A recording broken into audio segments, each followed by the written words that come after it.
Finding those levels too. Look at that 4-punch combination. It's a masterclass right now from Shakur Stevenson. That's what you're seeing. A masterclass.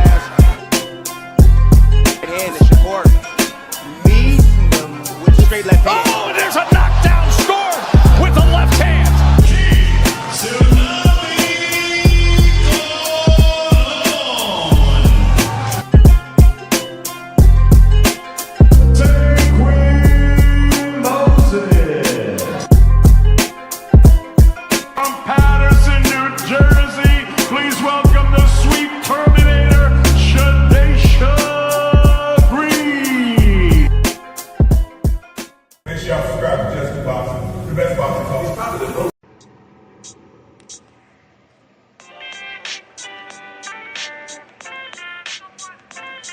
Yo, you know the deal. We back again. We never slacking. Word 'em up.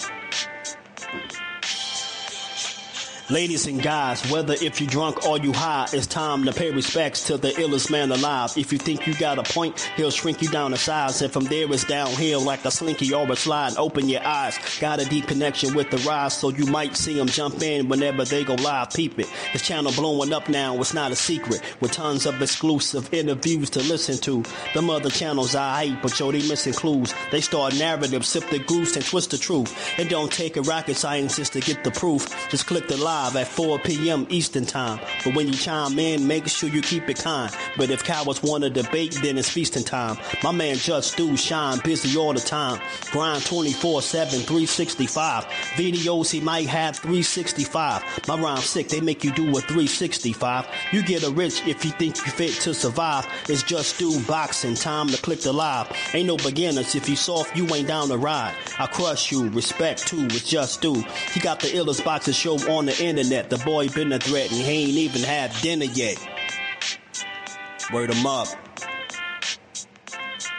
Yeah. You know what time it is.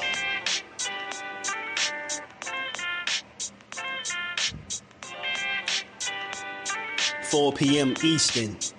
Click the link.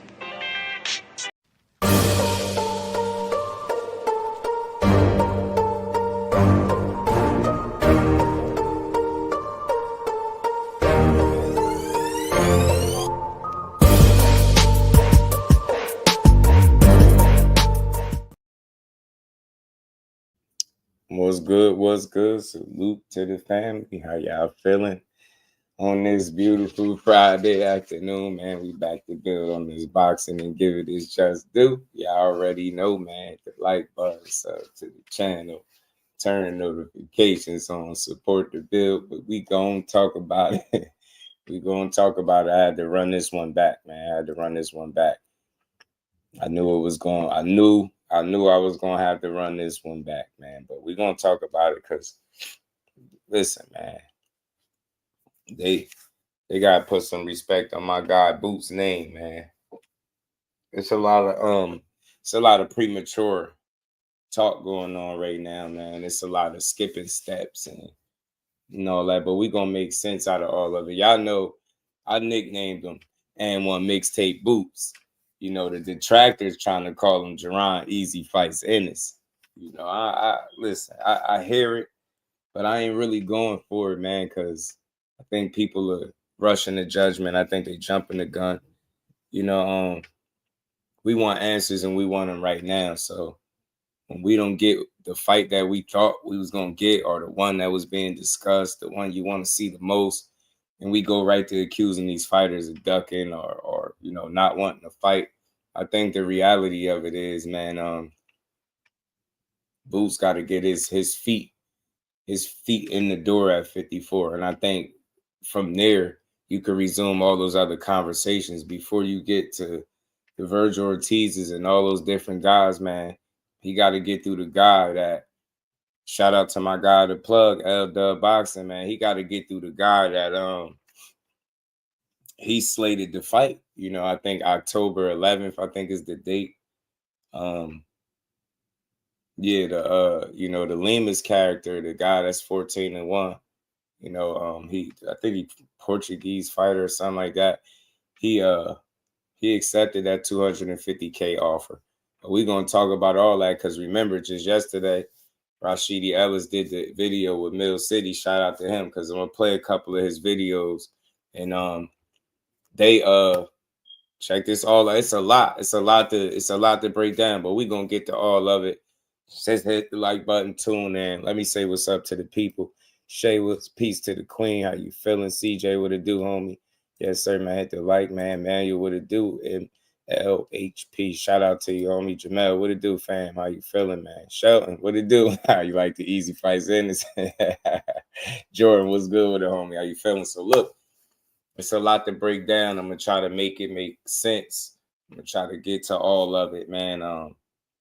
You know, we're gonna make all of it make sense because it's a lot going on, and we just gotta go in order, right? We can't skip no steps. So I'm gonna try to make this shit all make sense. Yoda, Wise, Crush, my dog, what's good with it, bro? So look, just to put this in perspective, because you know we all about context, perspective, and making things make sense. We're not quick to rush to no judgment or push no narratives on either side. So with that being said, let's make this all make sense. He's still, and for starters, he's still AND1 mixtape boots to me. Y'all can miss me with the easy fights and the stuff. I get it. You know, 28 years old, he pushing 30. He got close to 40 fights. All of this stuff, man. He need to be getting right in there with the guys. I get all that. But as I've been saying over and over, and I'm going to keep saying it because it seems like people don't understand it. If it's not crazy for SOG, Andre Ward, one of the best fighters in this other sport, right? If it wasn't crazy for him to be a career 168-pounder, move up and acclimate and wait, and then go after the guys, then it's not too good for Jaron Boots Ennis. We all know what kind of talent Andre Ward. That's a gold medalist, y'all. I'm trying to make this make sense to y'all. Stop being a fan for a second. Stop just thinking like, go prove it to me, Boots. You could do it. I get it. Just pump your brakes, man. It's all about moving smart. Just think about something. Jaron Ennis just told y'all the reason that he dropped the belts at 47 and kind of cut his journey short of chasing undisputed is because he went to the doctor. His doctor told him, as long as you fighting at 47, you underperforming. You get what I'm saying? Because you shorten yourself, basically. You need to go up and weight, right? So that's a strategic move, right? Look, miss me with all the narratives. I get it. Shout out to Brian Norman Sr. He even questioned what doctor that he went to that told him that. For me, I'm going to just take them at their word because I would take them at their word the same way I would Team Norman. So if this is what Boots said, I'm going to just focus on what he said. I can't prove that he's lying or none of that, so I'm not going to try. That's what he said. He went to a doctor. They told him he underperforming. Right then and there, that tells y'all what? Like, we all know how much 30%. Appreciate you, Shay, where you get me. And I get it. Some people feel like that's skeptical. I understand people's skepticism. But just looking at Boots, the talent, the fighter, right? You hear that. That's all you could do is take it at face value. That's what they said. So that's a strategic move. You already thinking like, look, damn, if I got to let go of chasing undisputed, you get what I'm saying? That's strategic. You sat down, you thought about it. It made sense for you to move up. Now, that same awareness applies when you move up in weight. So when you get up there, you like, you know what? Not only did I lead this weight class because I feel like it's the right thing to do, but when I get to the new weight class, I'm going to acclimate the right way. I'm going to get me a fight in, and then it's up from there. Everybody's on the table. Everybody could get it. You get me? So that's all I'm saying. Just pump the brakes. Let that man get a fight, man. That's it. Shout out to Jordan. I feel you. Teach was good with it. We're only at 32 fights. Boots already got 34. Yeah, but the number of the fights is not the issue. You know, the point is, or the principle is moving up. He was a career 68-pounder, right? When he moved up, he acclimated. Same thing with Boots. It's not the number of fights that matter. It's just simply moving up to a new weight class, and you want to be sure that you're doing it the right way. Favorite G's, what it do? How you feeling, bro? What's good with it? Benavidez, 28-2 division champion. Yeah, I get all of that. You know, different opportunities for different guys. Like, think about it. He wasn't in a division, Benavidez, where, you know, two guys held the titles and he didn't get a chance to fight either one of those guys. So you get me? It's just different. So let's keep building. So it was a strategic move to say, you know what, I'm gonna let these belts go just in case I ain't trying to fight at this weight again and be unsure of what I'm gonna look like in the ring. So I'm gonna go up. But that same principle applies. When I move up to the weight class, you know what? I'm gonna go ahead and acclimate and get a welcome to the division fight to make sure everything on the up and up. See how I feel. There's nothing wrong with that, bro. That doesn't mean he don't want to fight Vergil Ortiz. That don't mean that. He's not doing it your way at home. He's not doing it the way you feel like he should do it. All right, make peace with it. Get over it. But that does not in any way, shape, or form prove that he don't want to fight with him. It just don't. You get what I'm saying? People got to pump their brakes. You get what I'm saying? I get it. You feel like it should be all tough fights and you should go after the killers. And I get all of that, bro. But I think when it comes to a career and you moving and you trying to be smart about it, I think you're going to make sure you're going to be more for sure than not, right? You're going to move in a way that makes sure that you're comfortable, that you crossed every T, dotted every I on your way up to the next weight class. Get what I'm saying? Shout out to Behind the Hands TV, my brother. He said healthy boots will be even better. Nobody calling him out. Boy, what it do, homie? Said all team boots got to do is make the fights. Don't get caught in the propaganda of the fights being made. That's a fact. That's a great point. That's what I'm saying. And you get what I'm saying? I think a lot of people, that could apply to a lot of people. Old money swag, what it do, homie? How you feeling? Appreciate you.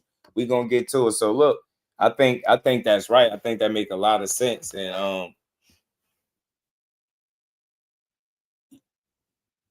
yeah. Shay, we gonna get to that too. Yeah. Because you see it's in the title. You see it's in the title. So we gonna get to all of that. I see it. What's good? He says he's fighting with Seema Lima. Yeah, already locked in, bro. Yeah, I know. Came out the woodworks. How you feeling, bro? He said Chuck being the first opponent they went to after telling me all I need to know. So yeah, my bad. Appreciate you, Jordan. I just wanted to say that because look, y'all know I'm all about making this shit make sense. John, what it do? They did. That was one of the shout out to senior, man. How you feeling, man? Good to see you in the building. That was reported to be the first option. It was Chuck. So just to make it make sense from what to my understanding, which we more than likely gonna see on the Canelo undercard. Chuck decided to fight Brandon Adams. If you look on his resume, he got a loss. That's a knockout loss. That's the Brandon Adams.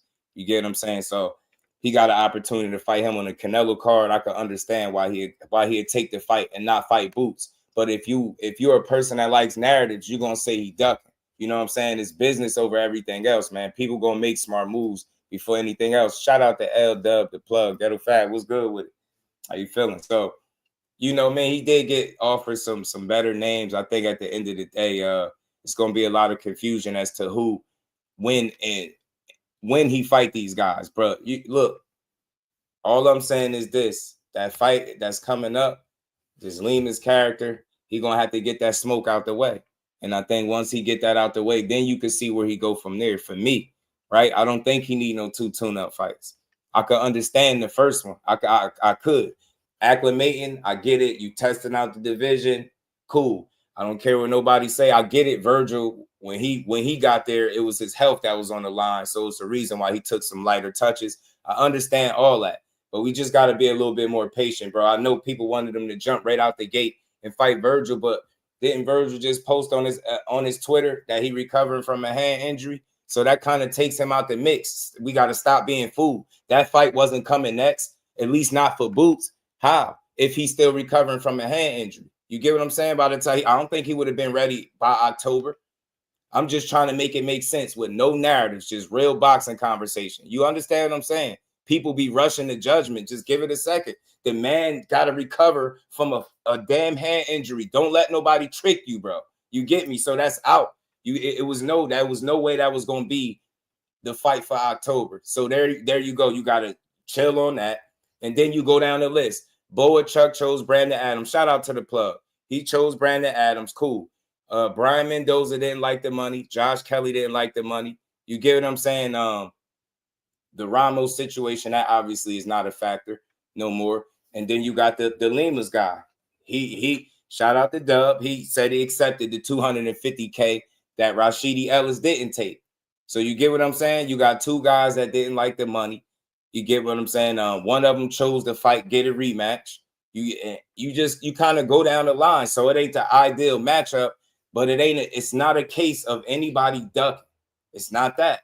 And I think it is some of that. Eddie trying to save some money. Rome was good with it. Nah, I don't think so. He said they only said one. Robert Garcia says they needed two. Yeah, I don't think that, you know, after talking to YSM, I think they said it was just one. I think it was just one. You know what I mean? Shout out. Yeah, I'm telling you, shout out to the plug. That's my guy, man. He be keeping me looped in. Lima's about to look like, hey, Shaywood, man. Stops to get out of my head, man. Get out of my head, bro. Hey, man, get out of my head, Queen. Look, he remind me of Castillo Clayton. I swear, you was in my head. Yeah. So this is the guy, bro. This the guy. This is the guy. I got that straight from my guy, the plug. Y'all already know he in the chat. So he enters the new WBC rankings at 154 at number 1. Damn, that's crazy. So yeah, I think that's what it's about to be too, Shable. So look, you know, out of respect for all fighters, I like to give these dudes grace. You know what I mean? Before I rush to judgment. A lot of times people they rush to judgment prematurely, and it's too early to do that. Like I said, if y'all just understand the list of names that you go down. None of those guys, though, all of those guys didn't work out for different reasons, right? You could blame Eddie Hearn if you want. You could say he being cheap. He got to up the bag. All of that stuff is cool. I can't argue with none of that. But you can't blame it on Jaron Ennis. He's not running around saying no to these guys. Do you understand? Do you notice when I ran through all of those names, in none of those situations is he on the opposite end like, nah, I won't fight him. So it's like, I think we got to ease up off him, bro. We got to ease up off him. I think it's too early to be framing him as some type of duck. And think about it. People doing it with Vergil Ortiz on the other end. It's too early for all of that, bro. It's too early for that. Who thought he was going to fight Vergil Ortiz in the very first fight at 54? I didn't think that. You get me? So this shit seems right on par with what guys do. You're going to get up there. You're going to get a welcome to the division fight. And then you're gonna see if you can make one of those fights with the bigger names. That's what I would think is in the cards for Boots. So I'm a reserve judgment and all of that duck talk. I'm gonna watch him go out here and cook this dude just like he did Castillo Clayton, because that's how I see it. I just don't think, I don't know nothing about this dude, man. I could look him up, but I doubt if Boots lose to him. So I think he'll go out here, take this dude out, and just move on. I mean, long as he go after the smoke, I'm cool with it. You know what I'm saying? I'm totally cool with it. Ortiz told him to get in the back of the line. Yeah, his dad, man. It's a lot going on. So we're going to get to some of this, man. Because, let me check on my wire. We got to get to this. I got to pull this up. Y'all hit the like button. 422. 422. It's all bad. Yeah, it's gonna be all bad for what's his name? Limas. He gonna get that Castillo Clayton treatment. And then look, check this out. It's crazy because people will be quick to rush to judgment just to trash the fighter's reputation. Y'all know I'm big on going the opposite way. We just seen Rashidi Ellis and his team sit in an interview with Mill City and say the 500K wasn't enough. They spoke more like $1 million. They said if it was $1 million, it would have been signed. So you see, that's not on Boots. If you want to blame anybody, and I think it's still crazy, you could look at Eddie and say, yo, you got to offer more money. But that's not a Jaron Ennis thing. That's not him. You don't have no control over what offers is being made, how much these guys is getting paid, right? He only worried and focused about his bag and the opponent that he fighting. So you get me? It's not even up to him. It's not on him. You get what I'm saying? That would be Eddie Hearn. So we just watched the fighter and Rashidi Ellis say no to 500K. And then they came back today and said, yeah, you get what I'm saying? We're going to talk about it, man. I'm going to pull this video up in a second, man. Say Lehman is a tough southpaw, durable, and a road warrior travels well. His only losses to McKenna on short. At 160, 154 is his natural weight. Should be a better fight for him, is what you're saying, But you know, just picking blindly, because that's what I'll be doing. I don't know much about Lima. I'm picking blindly. Boots got to go ahead and do what he do to him. He can't even play with this guy. Just got to go in there and get to it because they already knocking the fight. You get me? I ain't tripping. Just don't make this a habit, man. 154 is where the smoke is at. That's that Clyde. Keep getting definitely subscribe, man. Shout out to John, man. My guy. Appreciate you, yo. Boots is going to win. Fam, yeah, you know, the amount of money available, but Boots is definitely in lock and step with Eddie to some degree. Yeah. Shout out to Jersey. Said Rashidi must be happy making 15K on club shows. Hey, man. Dante's Boxing Talk, my dog. What it do, man? Listen.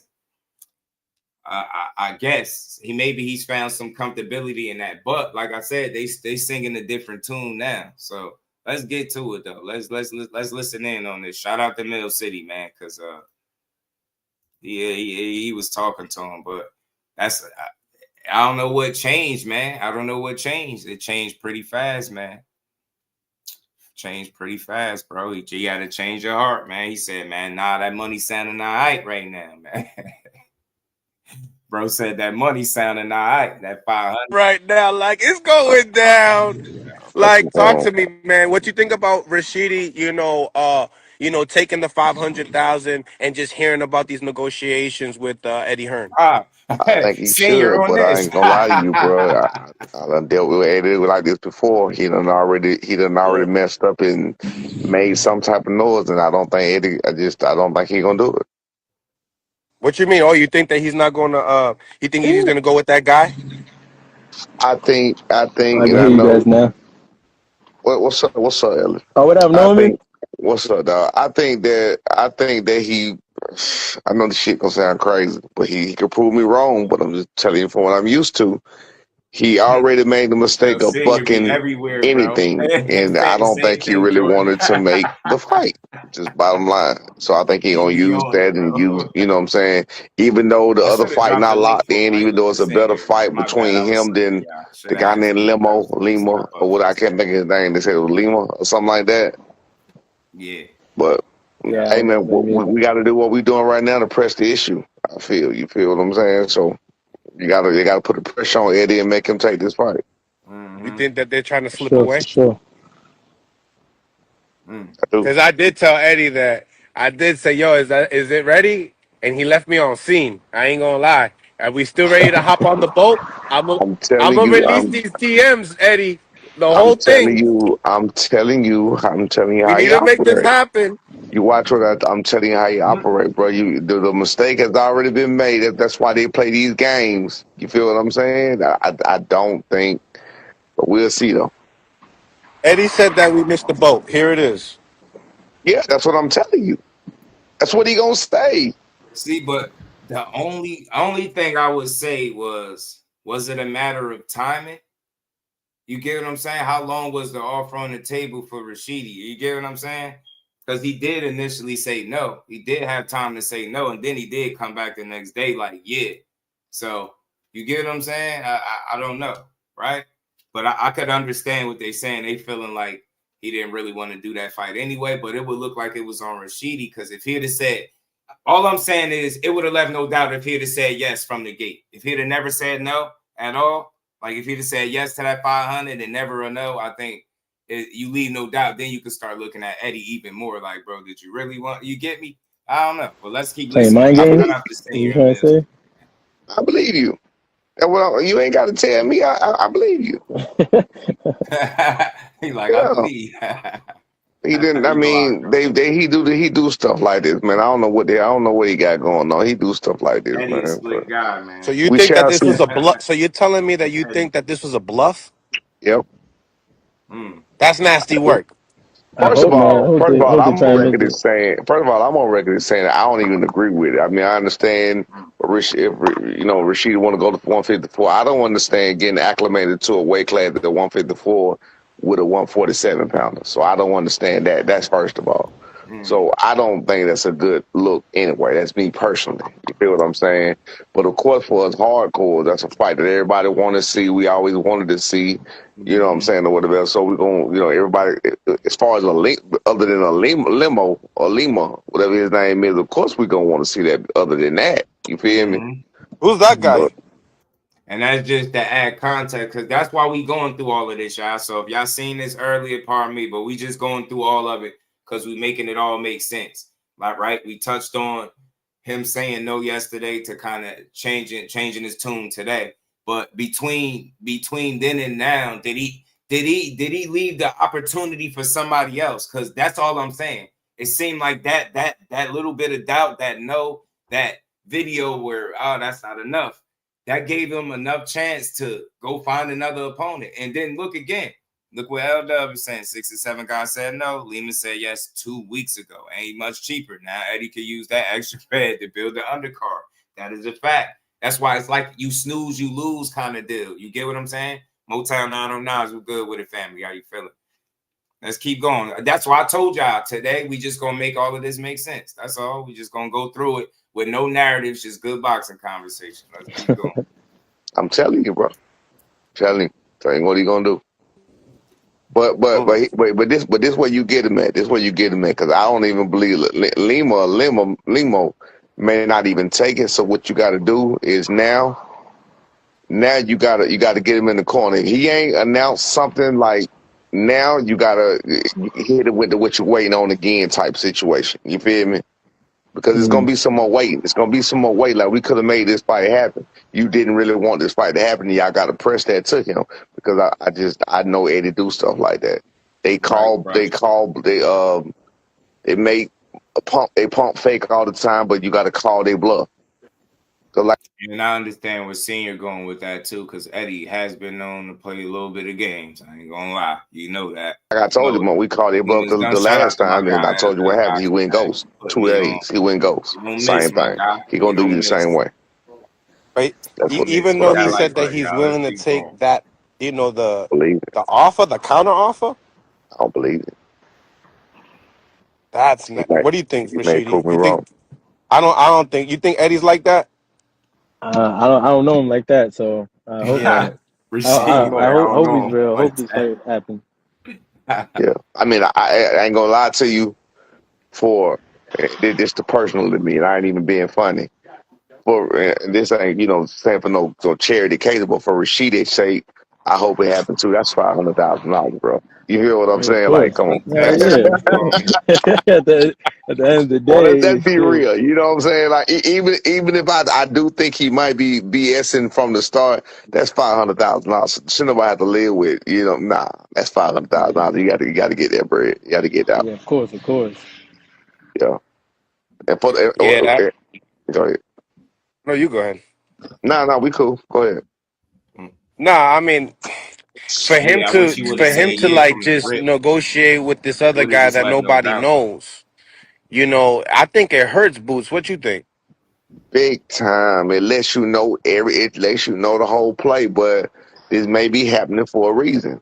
It may be happening for a reason to show the world what he really about. Because again, Boots is still in control of his own career, so he can say, "Nah, I don't want to fight that guy. I want to fight this guy." He can He'll do take that. it if he wants it. He'll take it If if he he wants. really wants it for his fans, he's gonna Shit, take hit it. Boots. People got to understand this ain't got For nothing to do with it. Philly and This ain't Boston. this ain't got nothing. Listen, this ain't got Portugal and nothing. Philly. Hey, this ain't got nothing to do with Eddie. People got to understand that. This ain't got nothing to do with Eddie.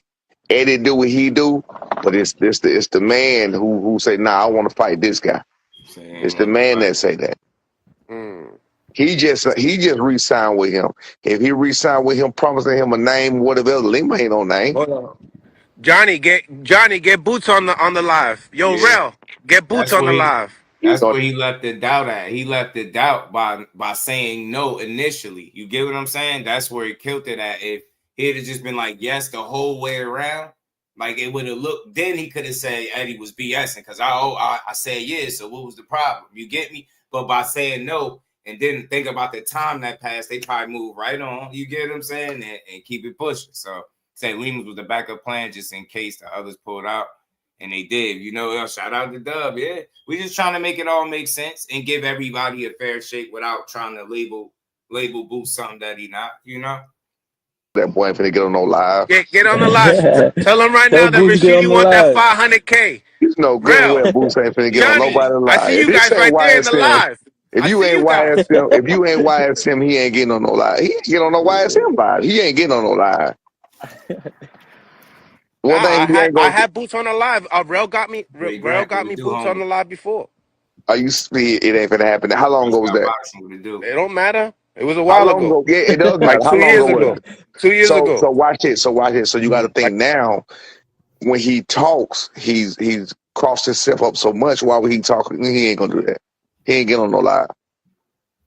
Somebody get Boots on the live, He man. not getting on the live. I bet any amount of money on. Yeah, I Yeah, promise you, senior I'll get battle, Senior man. off the live. Yeah, Boots ain't Just getting to get Boots on the live. You know what I mean? Just so we can just make this happen. Yo, Real, I'll get Senior right out. Don't worry. I know that to have Senior and Boots on the live is definitely not gonna Oh happen. yeah, We I'm don't know. We gone. I'm know that. gone. We Yeah, know let me that. know. I'm gone. Tell him I'm out the way. Shout out to Tay. Yeah, yeah, Tay, what's yeah, good yeah. with No, it? but let him know that he's taking that Yeah, 5, baby. yeah. Is he want me to You get know out the what I way? mean? I get Don't. out. Tell him I'll get out of the way right now. Is he ready? Look, senior, like, look, I get Shit. out the Is he way. ready? Let I'm me see. Is he ready? out. He don't talk. He He said he still don't ain't talk. getting He up. fight. Yeah, but he got to fight this name right here. He This don't name right even here. do that. That's what I'm He got to saying. fight Oh, this name bro. right here. This That's right how they here. This shit. cooking it, Yo, he's man. not scared. He's not scared of him. And He's not that's Of why scared of he's course him. not. not. And Get the that's fuck why He he's out of not taking here. gonna short take the money. He fight. take the And that's 5. why he's not gonna take this fight. That's why he's not gonna take it. You have to be afraid of him. He's not Damn, gonna I take this should. fight. Damn, I should act like I was They scared on then. Boots now. Yes, you should act like he was Yes. scared. Yes. Yes, And one mixtape. he's Yeah. not Yeah. gonna. He Yes. said he don't talk, he fight. But who? Who? When? Where? You got all of these people calling his name, brother. When? No, he don't fight nobody that want to fight him. Not Yo, one person. everybody, I need you to go to Boots' page and say, yo, fight Ellis. Spam him. Fight Ellis in They won't. October. They Him and Eddie. they Him got and them. Eddie. Go They be crazy. sparing him. They be Ellis sparing him. and Boots. They be sparing. They won't go. That's what I be telling him. You know, I told him that a long time ago. We Go to his can't pro page, fake right spam. now. Go to his page and spam him like, bro, look, we don't want to see no other fight. Like, we don't want to see no Lima. We don't want to We see don't want that. to see We that. want to see, yeah, we don't want to see that. You feel what I'm saying? I mean, you already pulling the 147 up, like make it at least a 147 that somebody could. He fought Villa with one hand, and everybody's using that as an excuse. It's nasty work in Right, the boxing world. right. I'm Oh yeah, telling you. yeah, yeah. Of It's course, of nasty course. work in the He boxing can't world fight. because He they don't can't care fight about the Lima. fighters. They don't understand.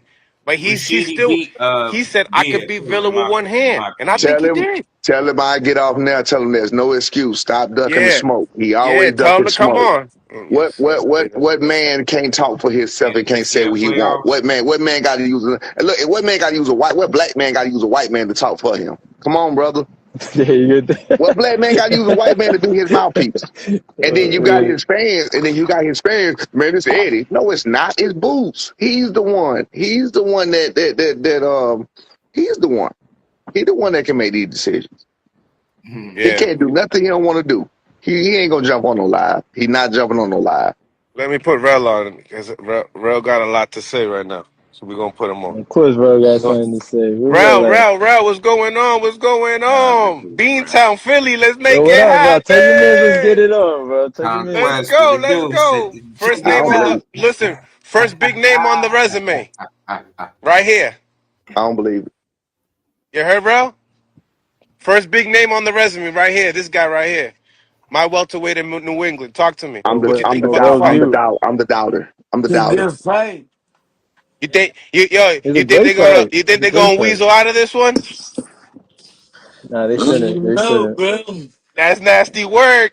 You can't just throw 5 out there and tell somebody 5 and be like, here you go. Here you go. Come on, Man, baby. We need this. Don't you think Philly and Boston need this right now? Talk to me. For sure, Boots need his help. Hell yeah. Hell Well, yeah. come right So with what it. he gonna Well, do? I hop out. tell them to tap in. Tell them to Tell tap him in. tap We in. live. I hop right We off. gotta see. See what's up. We'll make it. We put this right in fruition. He taking the 500K. He taking it. He Just that taking it. He's little, saying it right here. even that little crack. Let's Yeah, get you Boots know, on. let's get it. He Let's said get Let's Boots no. to get be like, on. yo, listen, you taking the 500K? Boom, we put this on live. Boom, it's secure. Boom. Add that pressure on Eddie. Now, Like I said, man, that's my only little pushback. I don't disagree with nothing else being said. The only thing was that initial, nah, it's not enough. That's it. You get me? Because it's like you can't say that, and then if you hear that they moved on, you like, oh well, what happened? It's like, bro, you just said no though. That's the only thing. That's it. Everything else I'm good on. add that pressure. That way, people don't look at it as Boots' fault. They'll look at it as Eddie's fault instead, at least. You could say Eddie should have upped the ante. You could make that argument, you know. Oh, crickets. He not gonna take Bro, it. what happened? You just He you bounced no. the whole live. You left the whole live, He bro. not. He You not. I don't believe. I'm the one. He not gonna take it. He ain't gonna take it. It's gonna be a whole bunch of other games played, and then now his fans. And then now Rashidi, you made the mistake of giving He his ain't got fans. no face. Oh man, y'all was playing with him. Now he gonna wait 2 more weeks to find somebody else He don't to got no call out, face. and he could have made this fight happen right there. He like, he That's ain't what's had gonna nothing. happen, He bro. don't want it. Well, I It's gonna be say, bad. listen, It's for gonna be me, I'm just bad. giving He ain't Boots gonna take this this fight. opportunity to get this fight damn. out the way. I And hope I want to not, It's see gonna be man. I bad. where he hope goes not. from there. He can't chase It's gonna another be That'd be bad. crazy. guys after Nah, this. That's that's what's a gonna hit. happen. Cause you That's What what's want, up, gonna bro? happen. Tell your man, let's get it. So they That's can't what's yo, chase gonna bro, happen. another on some They'll boxing always shit. Let's keep get Barry for Hills the from boxing now hardcores, bro. on. Tell We're them, gonna get Barry Oh, Boots and he Ortiz taking in the fight. February. So we're He's gonna talk taking the about fight all off. If that. the We're gonna numbers is get to right. it. it's a great fight on both sides, man. It's a great fight. I fuck him. So tell him to You take the know what I fight, mean? real. I The other fuck dude's with you. easy work. Yo, the other dude's easy work. I just seen I him. It's see nasty. that. I fuck with you, but you going to bed, bro. Uy, coño. That's nasty He too. ain't Yo, gonna. nah, He shut ain't up. gonna. He not gonna fight him. Yo, but he ain't gonna fight him. So He I ain't want gonna to see. fight him. Yo. Listen, The, in it's order to not. put him to bed, he he could has to try. make Yo, He sure he gets gotta the it's fight contract him. not In first. order boost to put up. him He to needs bed, he to get the gotta fight him. contract first to put him to He bed. gotta fight him. He ain't gonna fight him. Only way to put him to bed is to fight him. He That's not gonna it. fight him. He not gonna fight him. They on That's the Boots only now. way, bro. You know it. He not gonna fight him. Hey, It's time. This is listen, a one forty. It's This is a it's time. one not forty boost seven. This is up. a one It's forty time now. seven pounder. It's not Listen, boost. it's a It's the 147 pounder. thing. He pulled up to 54. And he's still not gonna take that Nah, fight. that He ain't ain't gonna nothing. take. Boots is coming up with for He 47 too. ain't That gonna ain't shit. take Yeah, it. yeah, He ain't that gonna That don't ain't take do shit. it. that shit. Don't He use that as an not. Listen, excuse. yeah. We're not using that as an excuse. Don't use He that shit not as gonna an take it. excuse. He not gonna take it. It's, We're not using that it's as an not excuse over What's boost. here. up, Key It's Swing? How you not feeling? boost. It's his team, bro. That's a Yeah, but this lie. is It's, nasty That's a work. lie, You real. gotta be the Real. boss. Real. You Damn, gotta be the he still boss don't at this believe in Hold on, let moment him. me in talk to time. You real. gotta be the Hold on. boss. Let me talk to real. Let me He talk to still real. don't Let me talk to believe in real. him. Real, he real, listen to real, his guys. real, real, real. Yo, That's listen. absolute real. You've been Hold, around this too long. Real. hold You've been on. around this too Hold long. on. That's absolutely not Listen. true. Listen. Yeah, One this thing one fight, about y'all. For Boost, me, he I around get it. money by. Just this one, And y'all. You hear me? keep it. This one I ain't tripping on because I know the order. You got to think about something, and I'm all about context and giving people a realistic shape. You seen the number of guys that they went through before you even would get to a Rashidi Ellis. You get what I'm saying? And I don't think none of that was on Boots. You know, guys saying no to money and different things like that. You get what I'm saying? Like I can't blame that on Boots. I guess you could say Eddie need to offer more money, but you know what I mean? That was the same shit going on at 47. But again, if you are Eddie shit, you probably are looking to get somebody at a discount. And I don't think he tripping on this first fight for Boots. He probably want to test the waters out too. You know what I'm saying? What's good with it? But what's up? You hear me? Yeah, I get you. Okay, so my whole problem with the boost thing is just simply it's not simply just that he want a tune up. It's just like I said, the reason we bringing up the age and shit is like I said when I'm comparing him to niggas right now. Shakur Stevenson, Devin Haney, Ben Rodriguez, David Benavidez. All these dudes is already 2-3 division champions. Unified. When is he going? Okay, all the tune ups is ducking you. Fight a champion. You supposedly be supposed to be able to beat Bud. Why you needed 2 tune-ups if you could beat Terrence Crawford? The thing is, what champion would be available for him to fight? Zayas, Bakram. You know they not doing that. Bakram and Lubin, I think, is up next. So see, we can really see here. If this nigga better than Bud never needed a tune-up. No time he moved up. Bud never needed a tune-up. So if he on that level or better, nigga, we need to see you doing some shit like that. I know that the thing is, though, we gotta stop. Nigga. We gotta stop looking at other careers and saying, you see this. But you keep bringing up Ward. You keep bringing up Ward, though. Boots was in a situation at 147 pounds where it was 2 champions, and he didn't get a chance to fight neither one of them. That wasn't all on him. Who? Wait, he didn't get a chance to fight who? He didn't get a chance to fight Earl Spence or Terrence Crawford at 47. He did, bro. I already that wasn't on him. Times, when they bro. fought, he was number 1 in the WBO. Hold on. Listen. They fought and they left. How was that on Boots? And then on top of that, what you mean? He had a chance to fight Terrence Crawford. He was number 1 in the WBO. You heard Terrence Crawford saying what? I'm not fighting him. And if y'all want me to fight him, y'all gotta pay me. And you heard Terrence Crawford say on the Gillian Wallow interview, call Bosey and Boots. They called both of them. Terrence Crawford was ever looking to fight Boots. You must. He was willing, bro. He was gonna fight Boots.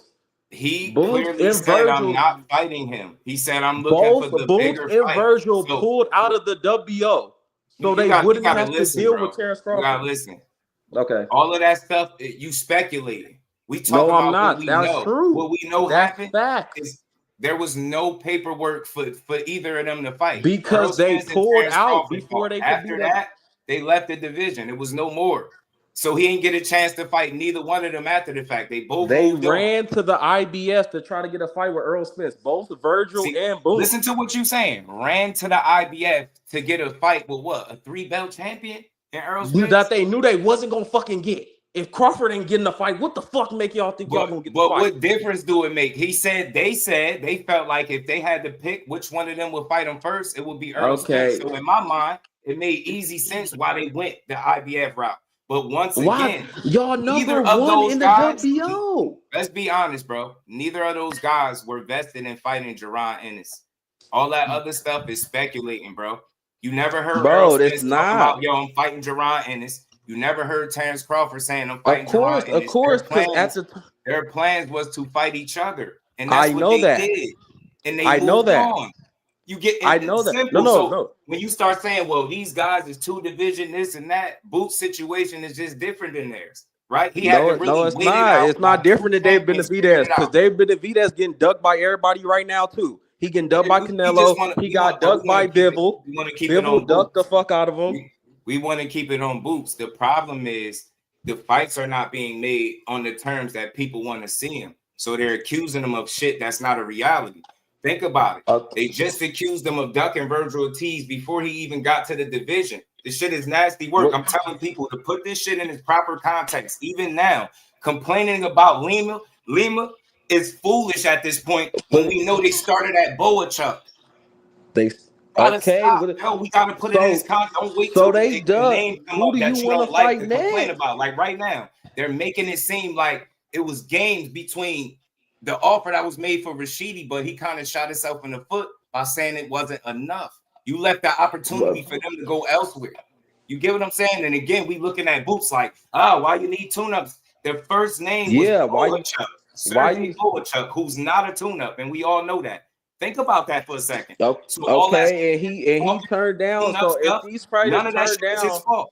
You get what I'm saying? Then you move down the line, and you got Brian Mendoza who complained about the money. Cool. Josh Kelly complained about the money. Cool. And then you move on, and now you got Lima, and they like, man, why is he fighting this guy? They ask him why, but they're not even trying to find an answer to it. Yeah, because you're supposed to. This nigga's supposed to be the next Roy Jones Jr. People, cool, but keep that same energy. He's supposed to be able to beat Terrence Bud Crawford, but he needs 2 tune-ups. Get the hell out of here. I mean, look, Andre Ward took tune-ups.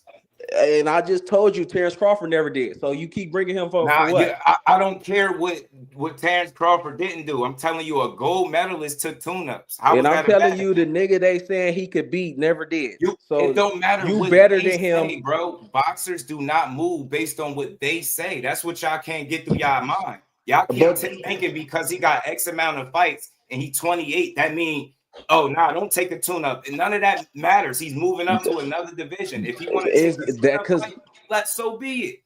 What's the difference if You're if he get a overrated. tune-up That's fight what and I'm go after saying. the He's dudes right over after this? fucking What's the rated. difference?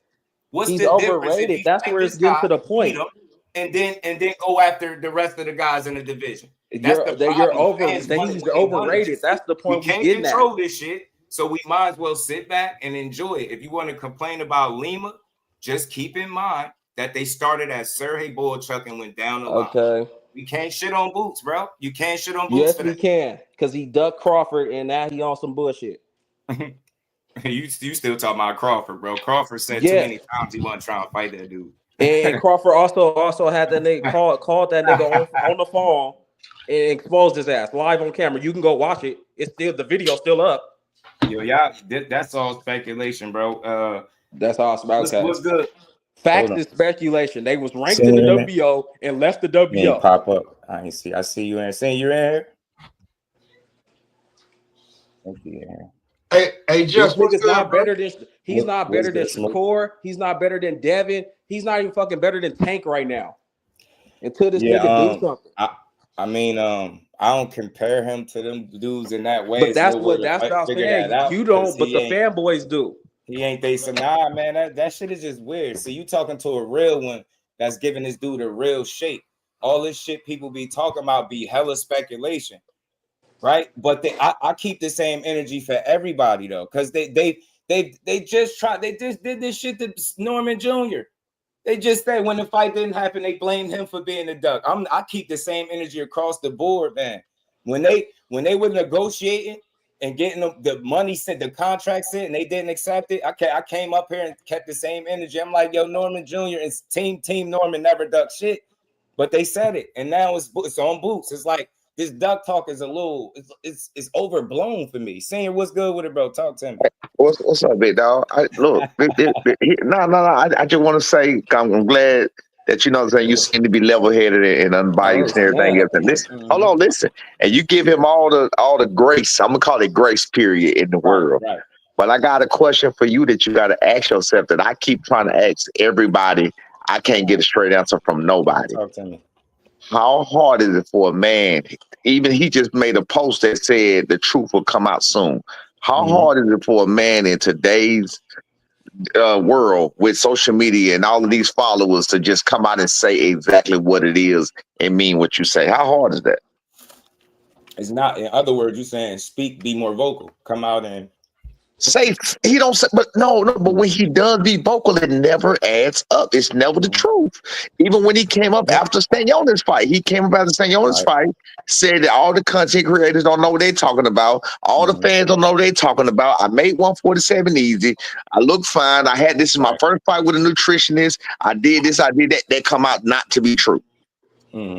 Every time the man speaks, that's why he speaks less and less and less, because every single time he's ever spoken, it's come back to bite him in the ass. Every time. I mean, listen, I hear you. I just look at it like this, man. I think people rushing. What's the difference if he get this fight out the way, right? What's the big deal? He get this fight out the way and he go right after them guys. You get what I'm saying? I don't think he need two tune-ups, not one. He need two. Him campaigning, so it's not going to be right after this fight. He need another one. No way he'll be able to prove himself without. You get what I'm saying? So you ask what the problem is. The problem is. Talk to me. He went to the Matrix. Oh yeah. He need two tune-ups, not just one. So he gonna need another fight after this. Another tune-up. Can you hear me? Yeah, I can hear you. Yeah. My bad. He allows his fans to believe one thing when it's not true, such as they said Vergil ducked because of his hand injury. When and then Turkey Al-Sheikh came out and was like, no, I talked to Boots and he said he need tune-up. He told him that. But his fans did come back and say he did say that. They came back. I mean, and then the tune-up list come out. First of all, with the board, here are the games that get played. They did the board chuck for a reason, and like you just said first, that's what I hopped on because you said board chuck. This is how he plays his games. He makes sure no matter what, it's going to be something you can't accept. So he will put a name out like he did, other people, and he'll make it where it's something he know you're not going to accept. But it looked like we made an attempt. You feel me? So if you fight Boyd Chuck, you know Boyd Chuck was worth more money than this. Right. Oh, Does that make sense? Senior, is it Eddie or Boots that's doing this? Check it out. It's Eddie playing that game. It's Eddie playing that game, but ultimately, it's right. It's ultimately on Boost because I was telling Mill City and Ray earlier this morning. I'm a fighter, and I'm listen. A fighter can't fight nobody that you don't make him fight. That means that you can't make a fighter fight nobody. True. And a fighter of his caliber has the ability. You can even put it in the contract. When he just re-signed with Eddie, you can put it in the contract. This is what I want. You feel what I'm saying? Yeah. That's, bro. He has all the cards in it. B Norman, look. This is within the last few years. You feel that when I lost my little power controller, whatever the case may be, he made a change for himself. Everything is on him. Everything. Not managers, not top rank, not none of that. They bring it to us. You feel what I'm saying? It's for Peter. It's for Peter to make that decision. Even the money. Do you want to accept? You know what I'm saying? Certain things. I said it is out there. Whatever else. He was going to accept that money. You feel what I'm saying? But it was talked to him like, look, bro, this is the biggest fight. Why would you accept this kind of money for the biggest fight? They need to pay more money for this fight. He was going to accept that fight. You feel what I'm saying? Just so y'all know. But it's again, ultimately, it's up to him to do it. And then the other people influence their brain, you know what I'm saying, and tell them how they feel. And then it's up to they want to listen to that. So when he say the team, that's what I was going to ask you. Like, how much of this do you think is he being advised to move and to do certain things as well? I think a lot of it is. I think all of it at this point. And I'm not finna be fun. I got to be. I'm dead serious. I'll be dead serious about what I'm saying. I think all of it at this point is him being advised. And the reason I'm saying it is because the way he moves. Bro, listen to me. A man that moves like a man does what he want to do when he want to do it. He speak up for himself. He walk with his chest high, head up. He say what he got to say. You feel what I'm saying? Yes, sir. The fact that he doesn't move that way let you know what he is. I'm saying this without saying what I think. Look at who he is. Look at how he gets timid when after the Karen fight, he was all like a little boyish in the ring. You know what I'm saying? It's a man that's a man that carries himself boastful and like, hey, this is what I do, this is what I want, this is what it is, make it happen. You feel what I'm saying? Right. He's not that kind of guy. So at this point, I think all of it is being orchestrated by somebody else. Every last bit of it. Right. But at the end of the day, like we say, it's up to him. It's up to him to say yes or no. He's the one that say yeah or nay. It's him. I mean, look, that's fair, man. That's reasonable. You ain't saying nothing crazy, man. I think he is being advised certain things too, but I think as fans too, we rushing because this is me. This is how I see it, right? I've seen people acclimate and get little bullshit fights all the time. I'm not totally surprised that he would be doing it. I think it's strategic to do it. Maybe you want to test the waters before you jump into the deep end. I can have patience for that because it's one fight. That's not the end of the world. But I can't see a world where Jaron Ennis is campaigning at 54 and he's not fighting the likes of the Vergils, because there's no way you can prove yourself. That's why I say I think it's just premature. They want to say he don't want to fight none of these guys. I think it's early. I think when it's all said and done, he's going to prove people wrong. But if not, I think after this fight, I think it's going to be crunch time because I don't see the breathing room. And I'm a fair person. All right, get your welcome to the division fight. You acclimated. I don't want to see another tune-up because you don't need it. I want to see it, Vergil. He said he need another. He said he needed two. But Vergil Sr. said something different, so you got some issues there. But I just want to wait. I want to try to give him the benefit of the doubt. Get your one fight out the way, bro, and go after those guys because that is the only way you can prove your worth. 154 is too deep for you to play it safe. You can't play it safe there because it'll be obvious. We know who's at 54. So you get me? I want to see you get your fight. If I had it my way, kid be going right into the deep end, but I can't control it. So all I could do is choose to support it or complain about it. In my position, I'm like, all right, dude, get this dude out the way, bro, and go after it, man. And like you said, I think it do got to get to a point where you got to let Eddie know what you want, because you taking all the bullets when the shit don't go the right way. Whenever you don't get the kind of opponent that people think you should be in there with, you're gonna get shot on the drag. So you got to make sure that the guy that you just signed on longer with is doing everything in his power to get you those fights and no game. That you want him to do. Right. That's how it is. And look, that's another thing I wanted to say. Every step of the way, they called me. Every step of the way. So all of that, he didn't know. That's the biggest bunch of bull. Every step of the way, everything the decision that gets made, every last bit of got to come through me. Not even me. I can't even make the decision. Whatever I say, what I say, and I'll be like, I'm pretty sure. Let me call him and make sure. They'll call they'll call me. They'll call me and ask me what I think or whatever, and I'll be like, yeah, I like that. I'm like, I'm pretty sure he's gonna go for that, but let me make sure. And I call him and I ask him. You know what I'm saying? And then sometimes they'll call him by themselves personally. But I got a question though. I want to remember something. Right. Do you remember what he was saying when he made the move up speech about moving up to 154? Do you remember when he was talking about all the dominant performers that was to come? Yeah. You remember all that? So what is it unfeasible to believe that he's picking a certain type of opponent personally? I'm talking about him. That he's picking a certain type of opponent personally to look magnificent like he said he was gonna look. You think you don't think that's feasible? I definitely think that goes into play. You know what I'm saying? You pick somebody you match up against, you want to look good because he do. That's on his mind. He made that clear. I want to go crazy every time. So showcase fight. You're going to use this guy's clearly a tune-up fight. No disrespect to him, but that's what he's going to use that. And I think that is to get them ranting and raving. Could be a smart play as long as you go out there, dust them off, and then you right after that you got to go for those guys. That's how I'm looking at it. If he don't, then I know that the criticism gonna rain, and I can't say nothing about it. You got to go after those guys. So I get it. I want to ask you something real quick, but go ahead. I was gonna say one thing real quick. A factual statement is after this fight right here. His last two fights will be a combined of 30 fights. His last two fights had 15 fights. 14. They had 15 fights apiece. But go ahead, big dog. What you got to ask? I wanted to ask you.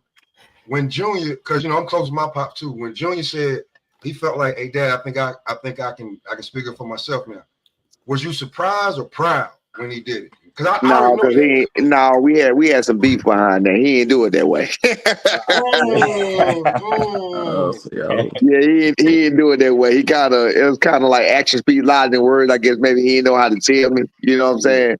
So he did to say something to your dad when your dad's your hero, man. It's like, damn, right. Yeah. He ain't moved that way. He ain't move. Yeah. Was you proud of I would have. It would have been better if he would have just moved that way, but he ain't really moved that way. You know what? I'm lying.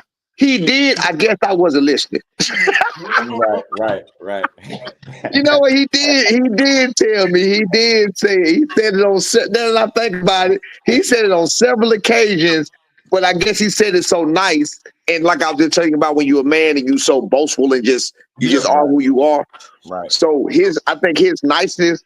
I feel like I was probably just like overdoing. Like, whatever, little nigga. Yeah, that's probably so. That's me thinking about it right now as we talking.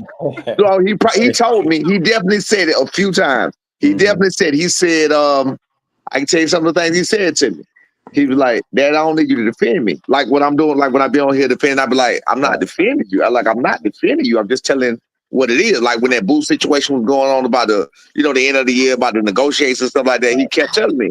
He was like, you ain't got to defend me. You like, I'm a grown man. You like, I got it. You know what I'm saying? I was like, I'm not defending you. I'm just putting the facts out there. You feel what I'm saying?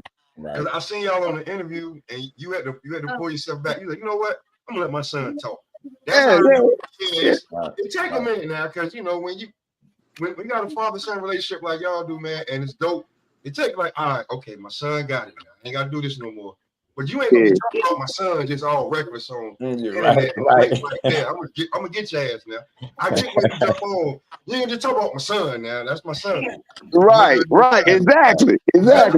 Well, what happened with the dynamics of right here is I think you're getting a call. I just throw up hold on 1 second. My bad. Y'all chop it up for 1 second. Okay, I got you. Shout out to Norman, man. Appreciate him popping up. But yeah, man.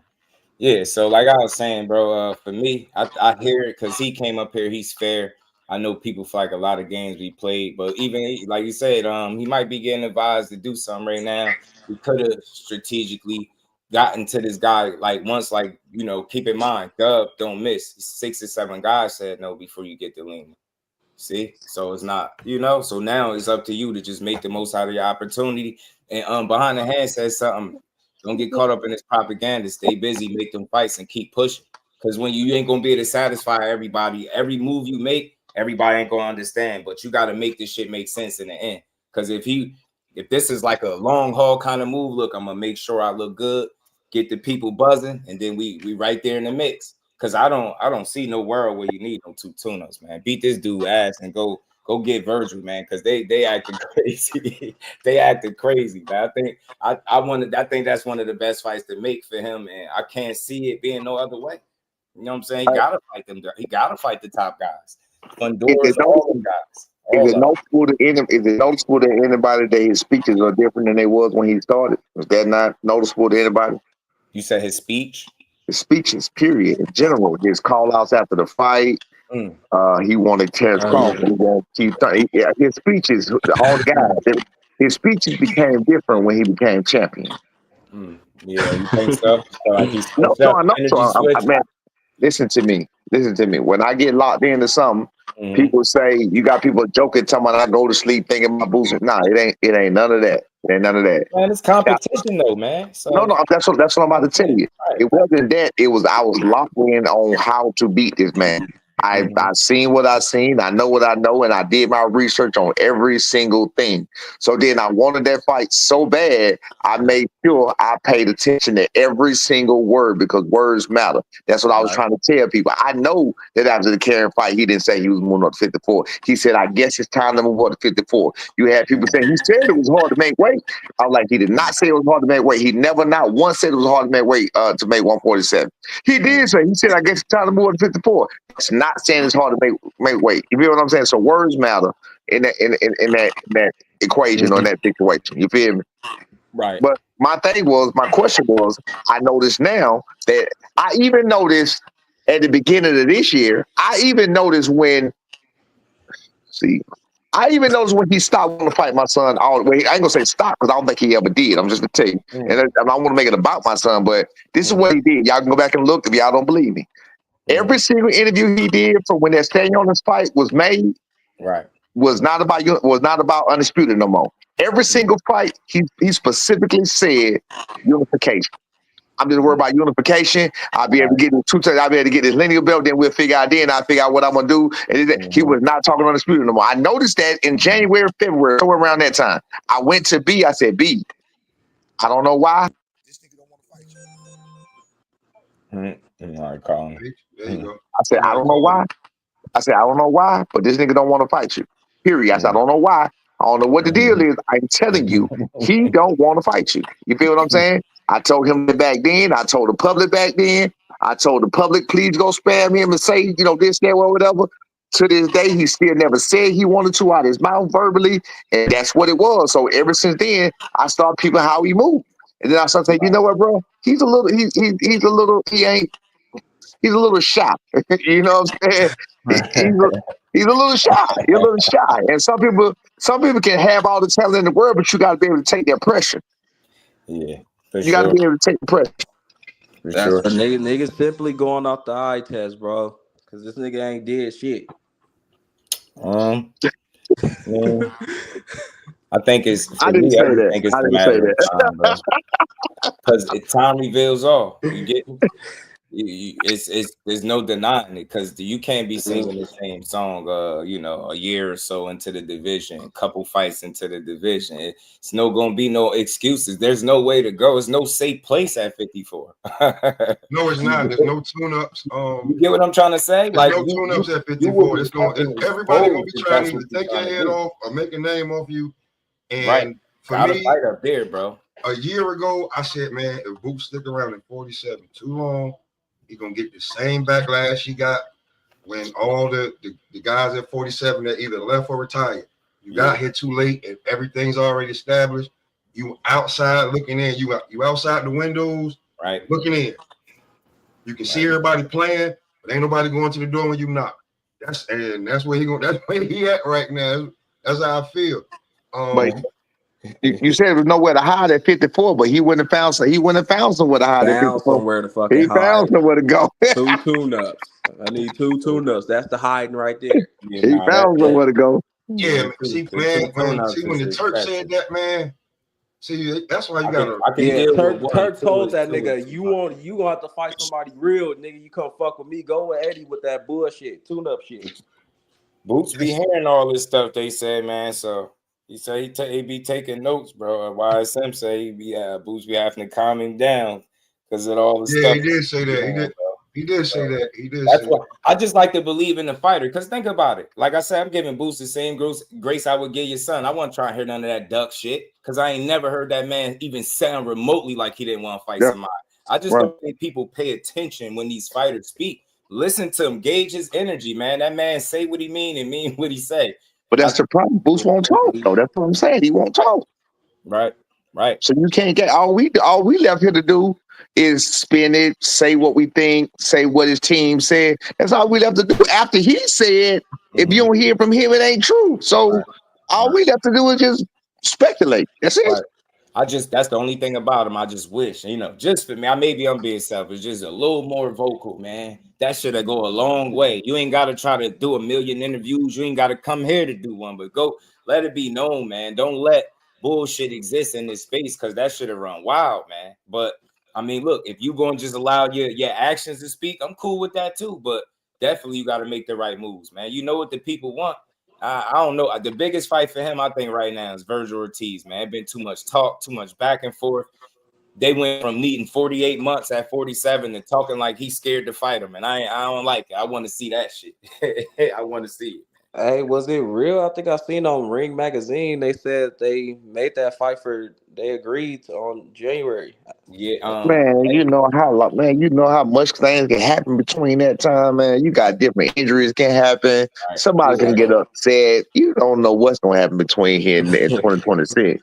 Yeah, he just speak up a little bit more, Al Booger. That's all. Like it'll go a long way. I ain't saying you gotta be a chatty patty, but damn, man, some of this stuff be crazy. I think fighters just don't know the power that they have sometimes when you got people that really be supporting. Just like speak. people will tune in and they'll hear you out and pay attention to how you move. If that shit Just lines speak. up with the things All you gotta do is speak. Just speak. That's it. that's it. That's it. Don't let nobody speak for you. You know what I'm saying? Yeah.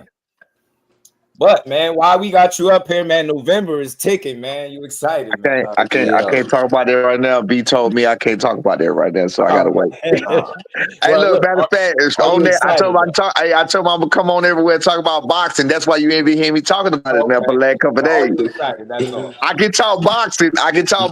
But I can't talk about that right now. But listen, you I'm just said gonna you be hanging out excited in the chat a little bit. I'm gonna holler at y'all. All right. all right, bet. All right, Okay. Shane. I bet. For sure. Shout out to my guy Floss. He was good with it. I had to switch it up. I had to bring it up about B. You had to, man. But he don't want to give out no extras, man. I hear he locked in though, so we know what's up. I mean, ain't no problem. He locked in.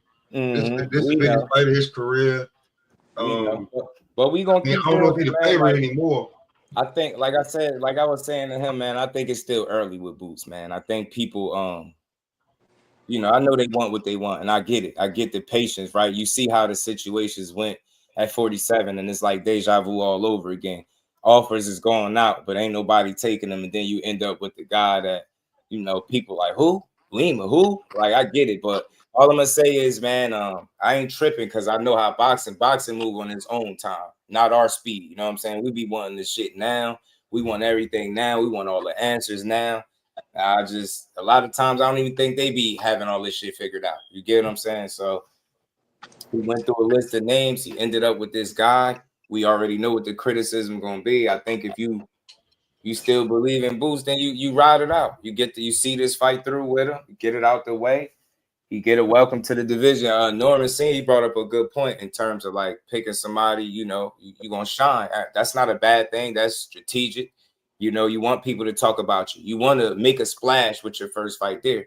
Maybe you can do that against this guy, so it's not all bad. You get what I'm saying? Like I said, behind the hands made a great point, bro. Don't get caught up in the bullshit. And maybe that's why he stayed quiet, because he like, bro, let them keep talking. And again, I've talked to YSM a number of times. He like, yo, Boots be hearing this shit, and it motivates him. So, you know what I mean? You're going to make some people eat their words. I believe that because I believe the dude want to be great. And the only way you can do that is fighting these names that all of us up here in the chat want to see him fight.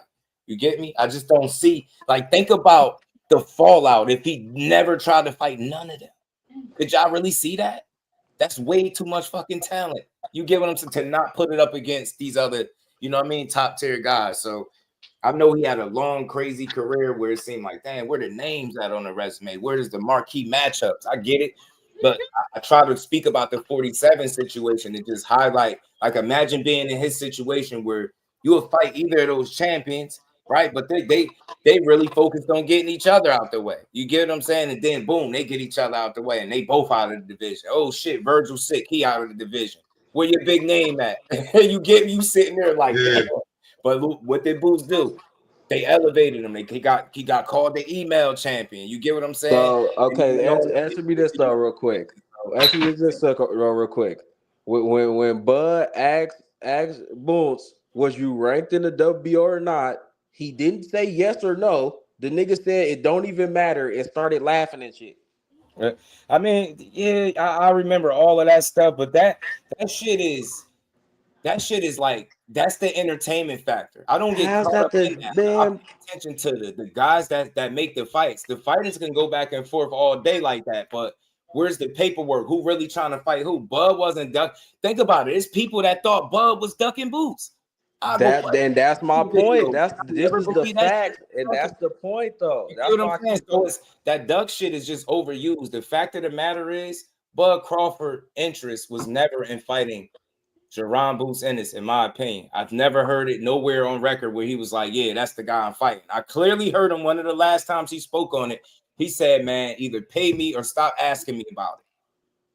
Simple. He like, yo, but then you people like, well, why won't you? He said he got that fight don't do nothing for him. He said a bunch of different things that an average person would be like, oh, he's ducking Boots. He don't want to fight him. But no, when fighters tell you what they want, we tend not to accept it because we want to talk about what we want. So okay, like, so when you're somebody's mandatory, right? Don't they either gotta fight you or vacate the belt?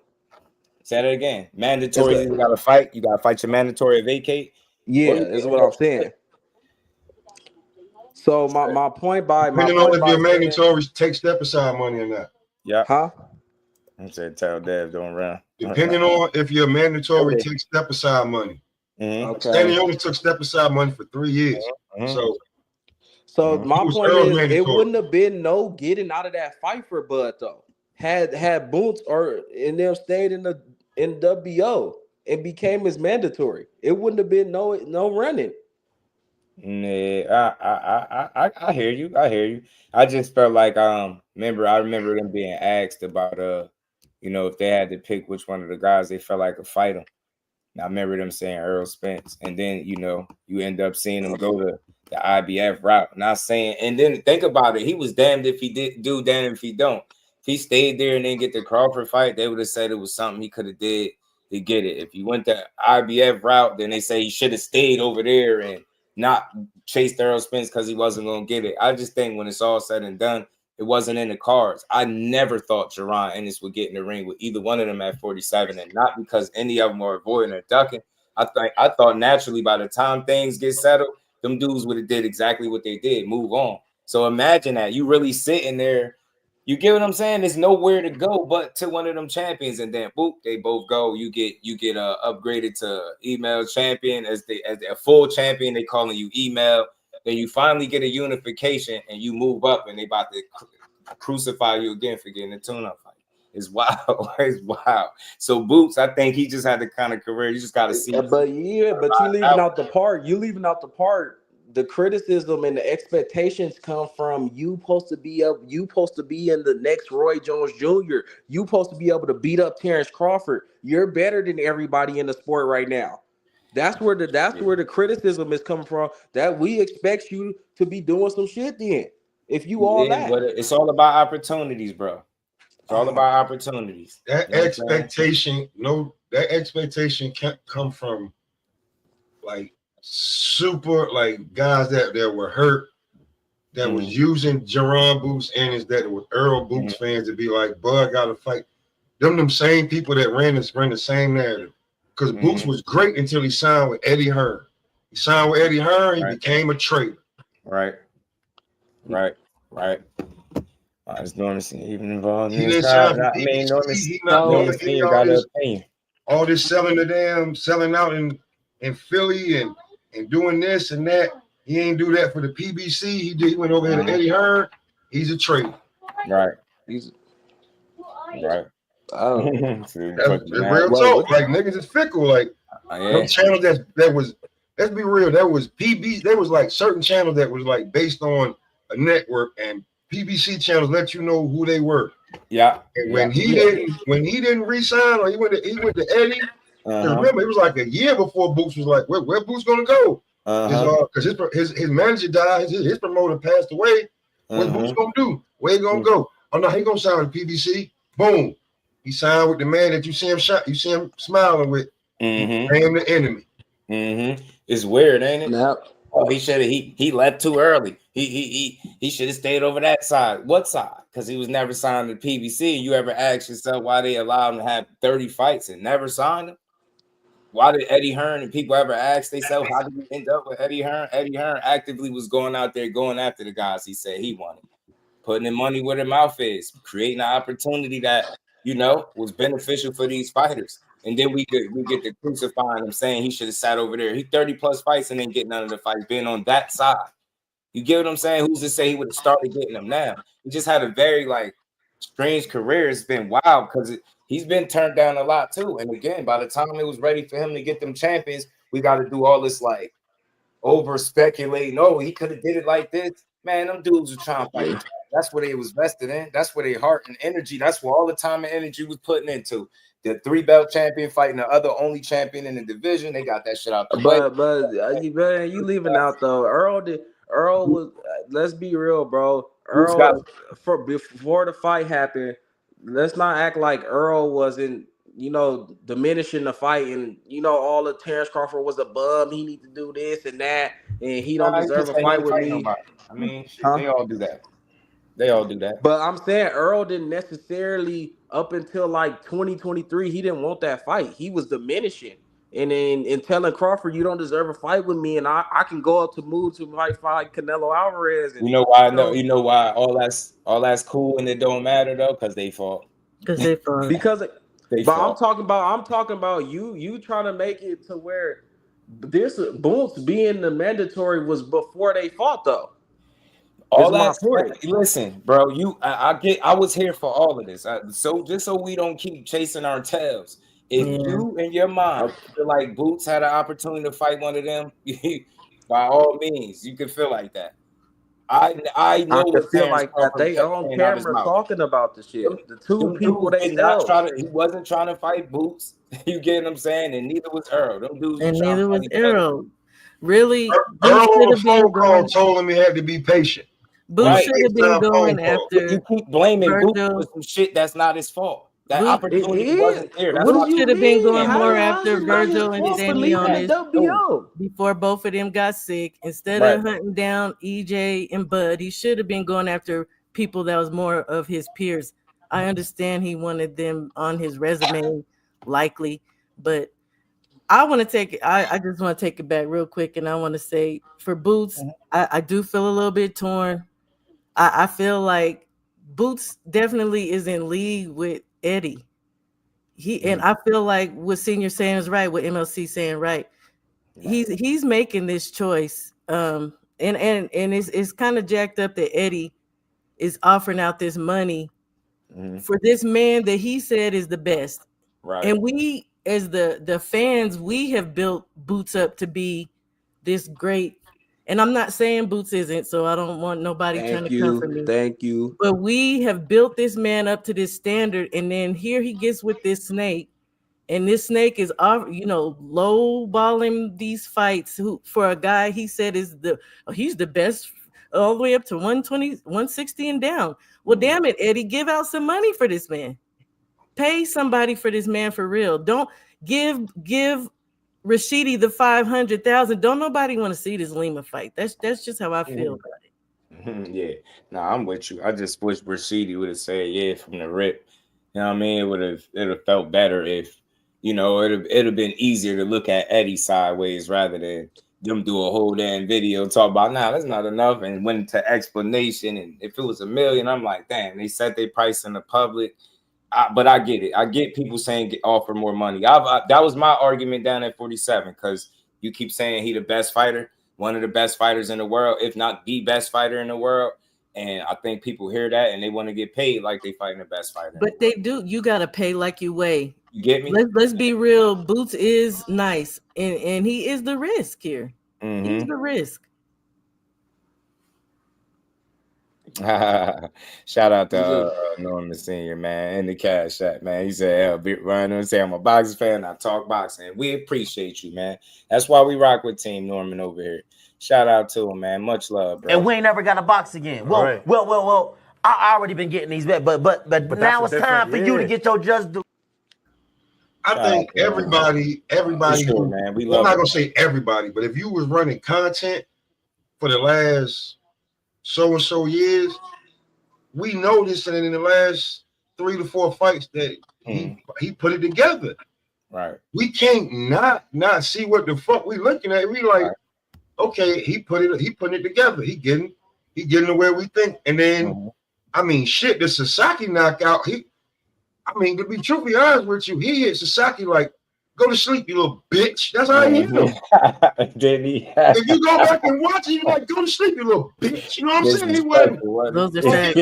It's being real. Like everybody saw that fight was when you go, ooh, that was go to sleep, you little bitch. I'm tired of fucking with you. Don't get paid for extra. Hold this.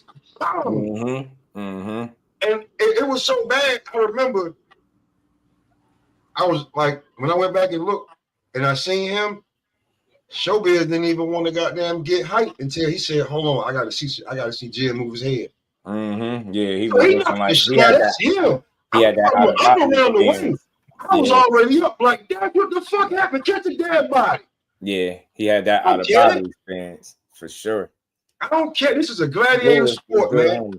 Y'all this is a gladiator sport. Word up. In the moment, I'm in the moment. But after that, don't talk about a warrior if you ain't never been in there or even got punched in the face. But in there, like that man was over there for a month early.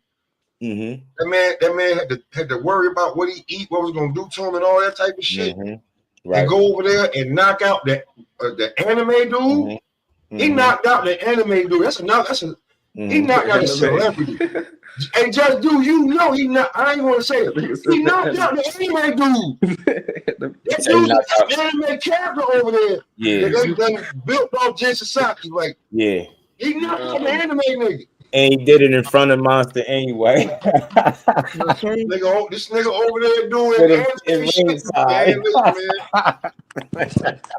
Nigga over there doing Dragon Ball Z shit, man. Right like that, I know what that is. I'm telling you. I know he said the last 3 or 4. I really want people to go back before Santillan. Right. But, and before Boca Chica and watch some of Brian's fights. Like everybody looks at Quentin Randall fight a certain way. And me going back, I noticed something like this young man knows how to adjust. When I felt like he was smothering, I went to that fight and sitting in the seats, I was like, dang, he just smothering his work. Man, I couldn't be more wrong. He was actually pinning him with his head and working the body. Like, sometimes we just gotta go back. We gotta go back and look at this. Right? You must go back. I love that. I love that you must go back. How else can you tell? Every time they think he ain't got feet, can't cut the ring. I'm like, I can't wait to see this shit be proven wrong. But if you create content, you have to do this because you don't want to look stupid when you out here 2, 3, 4 hours on and just you can't be wrong.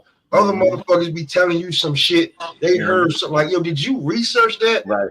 Or are you just using somebody else talking? Right. I say if you love the sport, if you love it like you claim you do, and you got some time, and you out here yapping, even if you ain't got no channel, you should be watching this closely. I'm just saying. Right. If your talking points are the shit and you don't got a channel, but somebody always allows you up when you click that link, you part of the channel. Yeah, you might not co-host. That person will go. He'll go cook. He got enough time to fry some chicken because he already know you gonna hold it down on his channel. Just saying, if they know who you know and you know what you know, right. It is.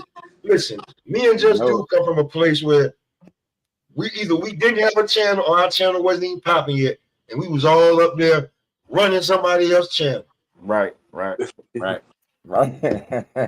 where we know how to captivate an audience and keep you going. That's why when I came back and Just Do, I said, I can see it. Just Do had his own swag. He had his own Sigma style about him that he was like, yeah, I fuck with niggas, but I do my own thing too. Right. This was 4-5 years ago. I ain't gonna say where we was at, but this was 4-5 years ago. It was a bunch of Knockout didn't even have a channel when we was running around talking shit. Yeah, I think you might. That's how far back we go.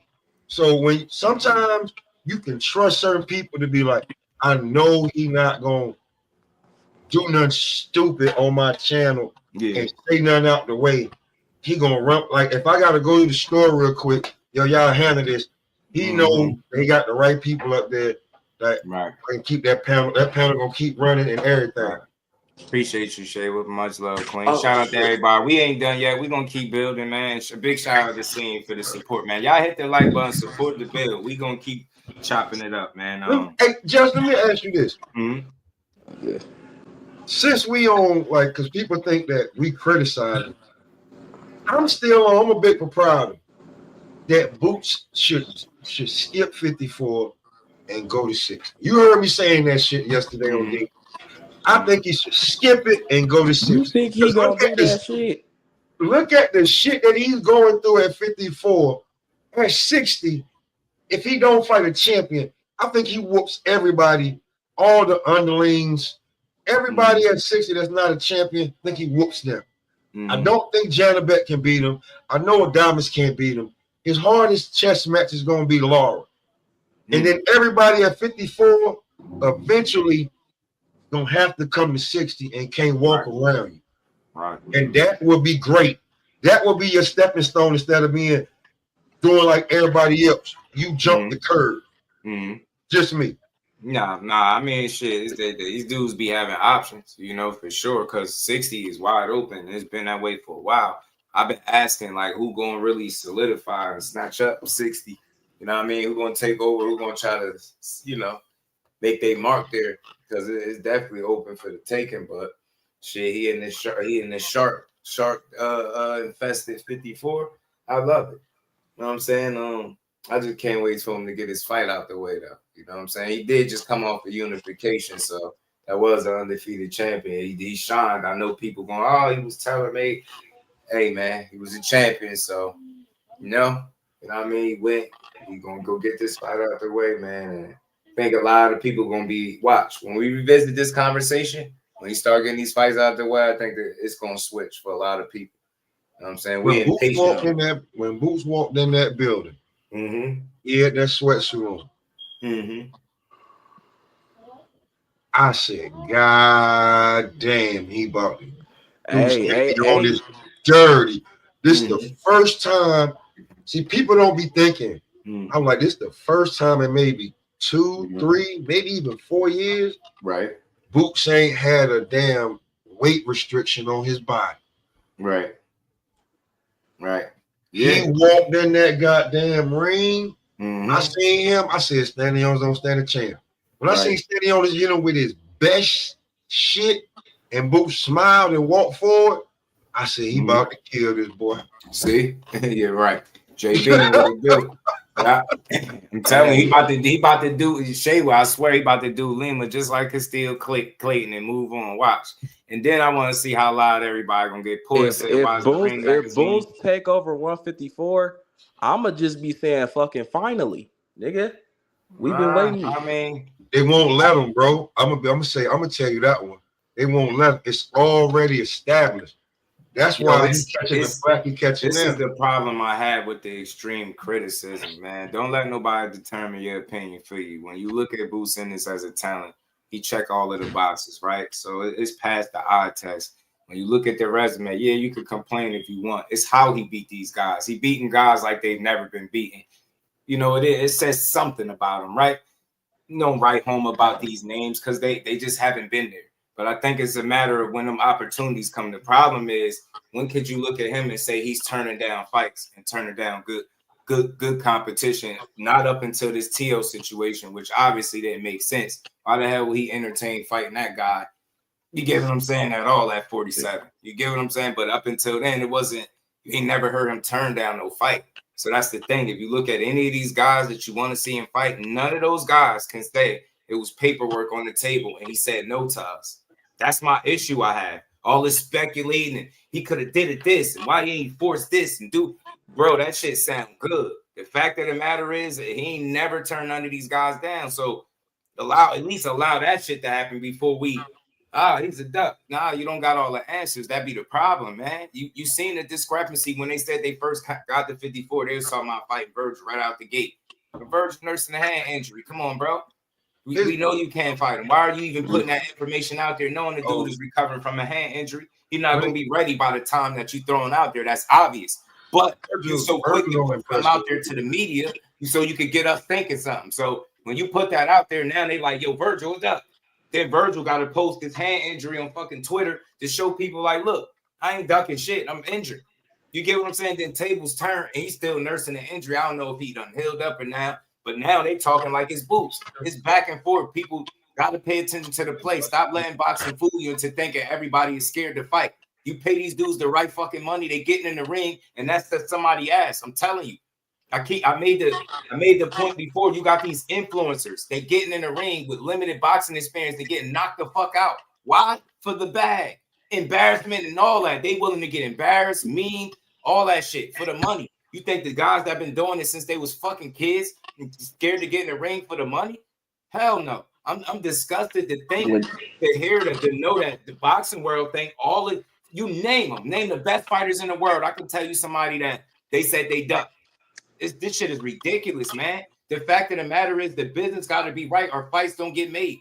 And we just had Senior up here.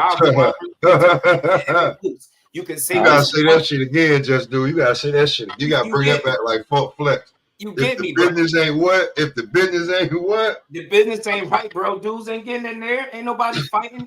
Nobody. You see it time and time again. If somebody not comfortable with from the financial end, it's no fight. It ain't none of that shit. What did Rashidi Ellis just say initially? Man, that ain't enough. They did a whole fucking video in respect to them. And now I'm going to turn around and act like somebody playing games after you fucking said no.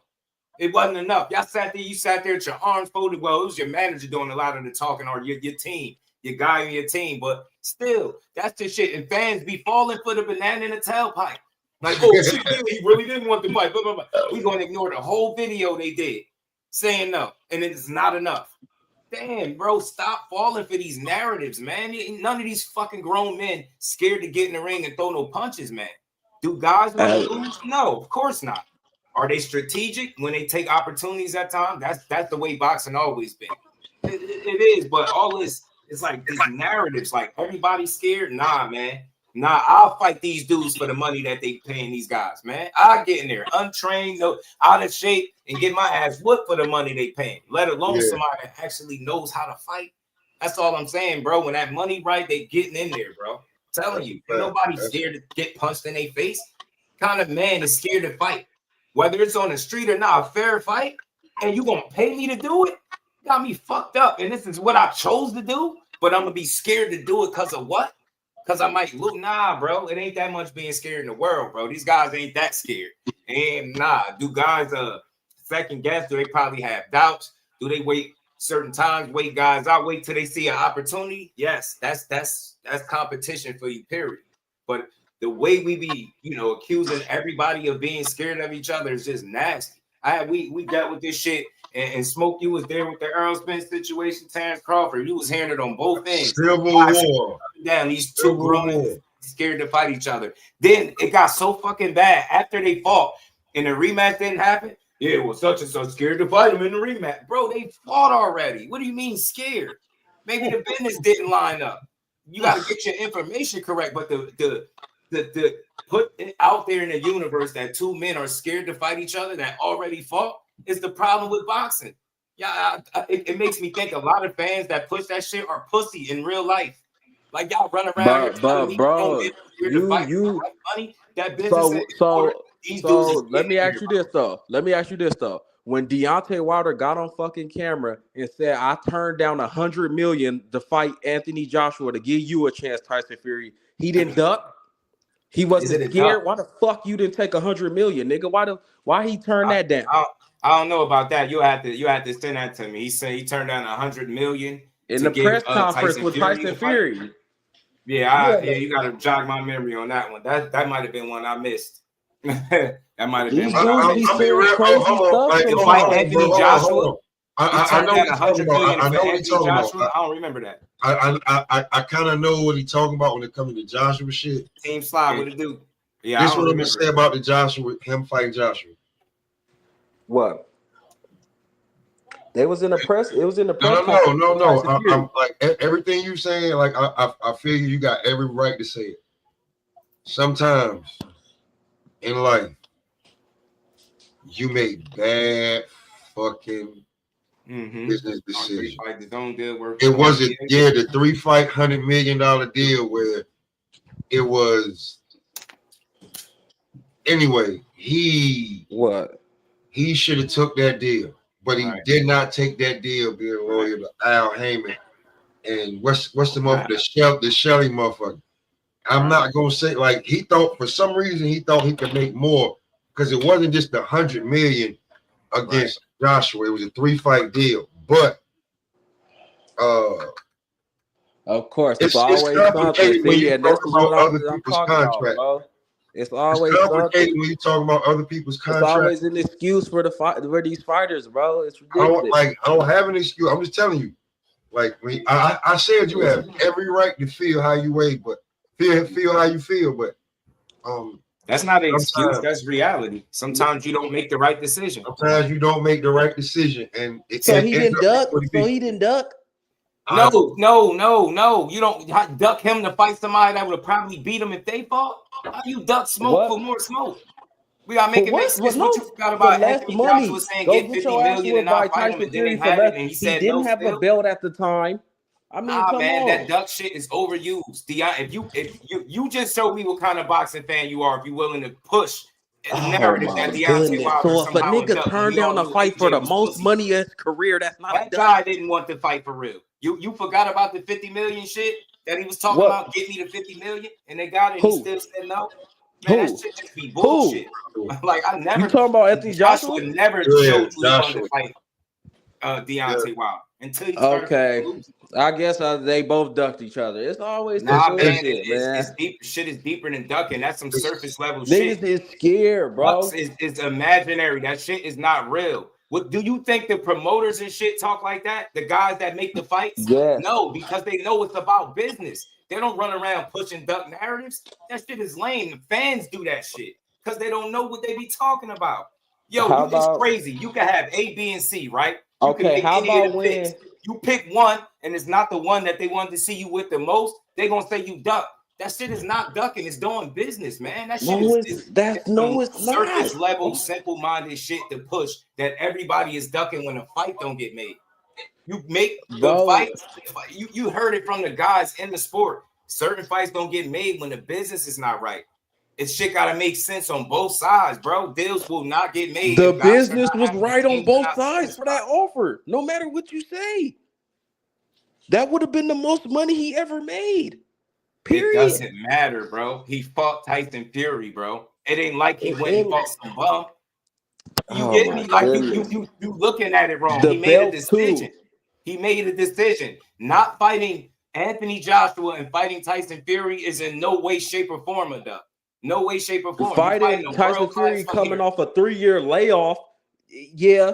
It don't matter. Anthony Joshua got all the belts and it don't matter. Yeah. Yo, do you really when have Anthony Joshua ever really tried to fight Wilder? Yo? When they sent the 100 million, that's when he was trying to fight. Man, that dude was never. Show me somewhere where he was somewhere talking about fighting Deontay Wilder. That dude never won in that fight, bro. So never won. That dude, if I do a poll right now, so why did they send him the offer then? Why did they send him the offer?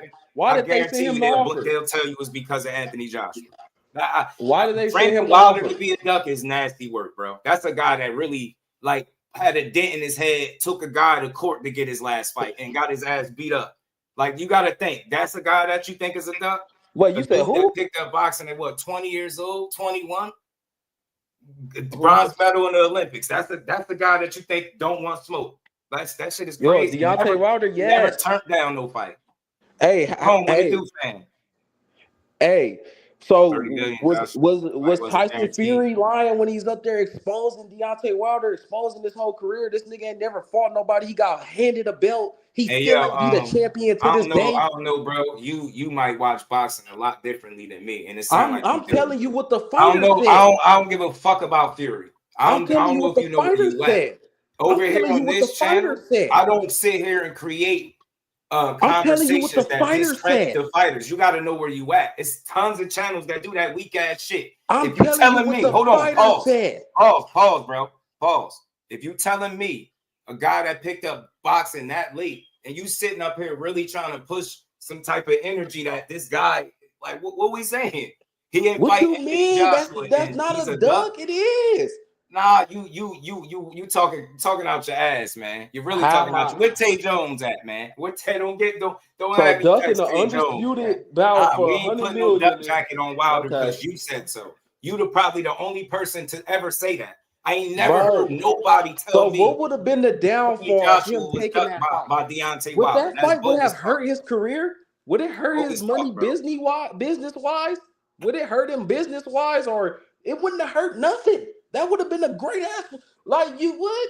Yeah, you talking nonsense. Negotiations. I'm talking nonsense. Deontay Wilder one that said it, not me. Yeah. Hey, look, you can argue about that all day, bro. But if you want to call that man a duck again, we watch boxing differently, bro. I'm telling you what the fighter said. It's the same dude that fought at Luis Ortiz that the heavyweight division tried to who was 40 years old, didn't exist, and he was willing to fight him even though he popped dirty, still was willing to fight him. This is not, and then after having the toughest fight of his career, gave the man a rematch. Like, this is not a guy that's scared of competition. He fought because he was 40 years old in the first fight. So why not fight a 42-year-old, 43-year-old? More than likely got his ass sparked and had he gotten there with Wilder, bro. He would have got his ass smoked, man. I think so. I definitely think so. Who would have got smoked? Was good with it. Block the idiot, bro. Block the idiot, y'all, with this weird shit. Shout out the Butcher. What's good with it, Brody? How you feeling? Yeah, block that weirdo. Come in here. Y'all weird, man. Go to troll somewhere else. Some dude pulled Funky Fury out of the gutter. I'm telling you, he revived his career. And what's Tyson Fury best win? Who? The guy that they didn't fought nobody. It's crazy. His best win is Vladimir Klitschko is a better fighter than Deontay Wilder. You gotta look at it Vladimir like this. Klitschko is a way better fighter than Deontay Wilder. Stop it. Try to fight. Stop it. Like you talking about a damn air quote that he made. He turned down this to do this. We talking about when that nigga said it. I mean, I'm not supposed to listen to the fighter. Who didn't want to fight? It was Anthony Joshua that didn't want to fight. Now, oh my goodness! Now Anthony Joshua ducked. Oh, now Anthony Joshua ducked. It ain't about ducking. Dude didn't want to fight him though. I'll tell you. Okay, find me the clip where Anthony Joshua said I didn't want to fight him. Then you said find you a clip saying Anthony Joshua didn't want to fight him. Yeah, I'll find where they got the money for him and he still said no. He still didn't take the fight. Okay. I don't know, man. You might not know where you at, bro. But I turned down $100 million. Deontay Wilder says I turned down $100 million. He didn't say three-fight deal, though, bro. Three-fight deal. He said I turned down $100 million. You really deal. Trying to push Wilder as a duck. I turned down $100 million. He didn't say Anthony Joshua ducked me. He said I turned down $100 million. It was a 3-fight deal. It doesn't matter. It don't matter how many fights. Joshua wasn't even in the deal. Joshua was not even in the deal. He said it right. Joshua was not in the deal. He didn't say Anthony Joshua ducked me. He said I turned down $100 million. I don't mean it like this. Now y'all arguing against what the fucking fighters say they sell. Nah, Joshua was not in that you deal. making weird ass arguments for nothing. At the end of No, the day, I'm telling you what the fucking Wilder's a fighter real said. one, How's that bro. a weird ass You ain't argument? see too many fighters like that. You trying to push some shit that he said. Did he say he ducked him, bro? He made a decision. I That's what turned you can't get down. through your head. I He made a turned down. fucking decision to choose to fight one guy over the other. Duck I what? turned down 100 You just million. proved my point. I just said I turned down 100 million. I just said a minute from the ago. unified champ to come fight when you don't choose the one that the public think you should, you're gonna be Bro, a he duck. was Stupid so talk. when You only did fight one guy at a time. One guy at a time. He chose Fury, the guy that people were saying was the best fucking boxer. No, he wasn't. He was coming out of retirement off a 3-year layoff. That's what they said. The most talented heavyweight was Tyson Fury. It wasn't no fucking Anthony Joshua. Dank, what it do? Okay, but he had 3 of the belts though, right? At the time. Okay, then, nigga. So what do that mean? What you mean? Okay, hold on. Tyson Fury was still coming out of retirement. Everything. He was still the lineal champ. The lineal. Listen, if you want to talk about boxing, you should know your history. The lineal champ is actually seen as the most talented boxer in the fucking division. That's why Teofimo was screaming, "I'm lineal champ." But don't nobody give a fuck about Teofimo. My sis Melanin Queen. No, I'm not telling you about what I'm telling you what lineal champ means. Joshua had 3 belts, because the same way that you can say that Wilder ducked Joshua, you can say when Wilder got the 50 mil for Joshua, Joshua ducked Wilder. But when it comes to I'm just saying, when it comes to Tyson Fury and Wilder, they had a 3 So fight. now niggas know more than the actual fighter himself. Fury the best. He said I turned down 100 million. And you niggas is he turned down a 3. What you won't hear is he turned down a 3. Y'all was there, huh? He turned down. The contract has already been put out there. He turned down a 3-fight deal worth 100 million that maybe, but did not specifically include Joshua. It did not. So why did he say I turned down 100 million to fight Joshua? Why did he said I turned down 100 mil. He said I turned down 100 million to fight Anthony Joshua. He said that. The Joshua fight was not. You see niggas in the chat say he misspoke. Joshua was not even. Okay. Yeah, he wasn't part of the deal. And now more than the actual fighter. Now I definitely know what. Now I remember what you talking about. Niggas know more than the actual fighter himself. Y'all crazy, dude. Now I remember what you talking about. It was clear. No, we ain't crazy. You staying stuck. Y'all crazy as fuck. You just heard him say you need to do your research. Like you need to do your. When homegirl came up here and said, if you do your research, you would know the 3-fight deal did not include Joshua. Yes, I want to make sure you hear that. So when so why did Deontay Wilder say it? He just messed up. He get pushed in the head for a living. You think he's a fucking scholar? Y'all got an excuse for everything. Y'all got an excuse for. We don't have an excuse. We tell you real life. You know what? You're right. You got it, bro. You know every fucking. You're not listening. It was reported. It came out as fact that he was in fact not part of the deal. Why are you keep chasing your tail saying the same shit over and over about what Wilder said? That came out after the fact. It was a fact that he was not part of the deal. You keep saying the same. So I'm gonna keep saying this nigga himself said I turned down 100 million.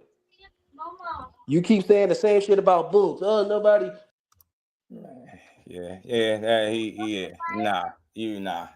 I gave you enough airtime, bro. You just chat, doing too much chatting, bro. You came up here to be a distraction, bro. You fucking up my vibe, bro. You keep arguing, you chasing points. You haven't. Like I try to entertain and shit. We're not even talking about that. We don't do no trashing other fighters. You want to keep talking all this imaginary. He ducked.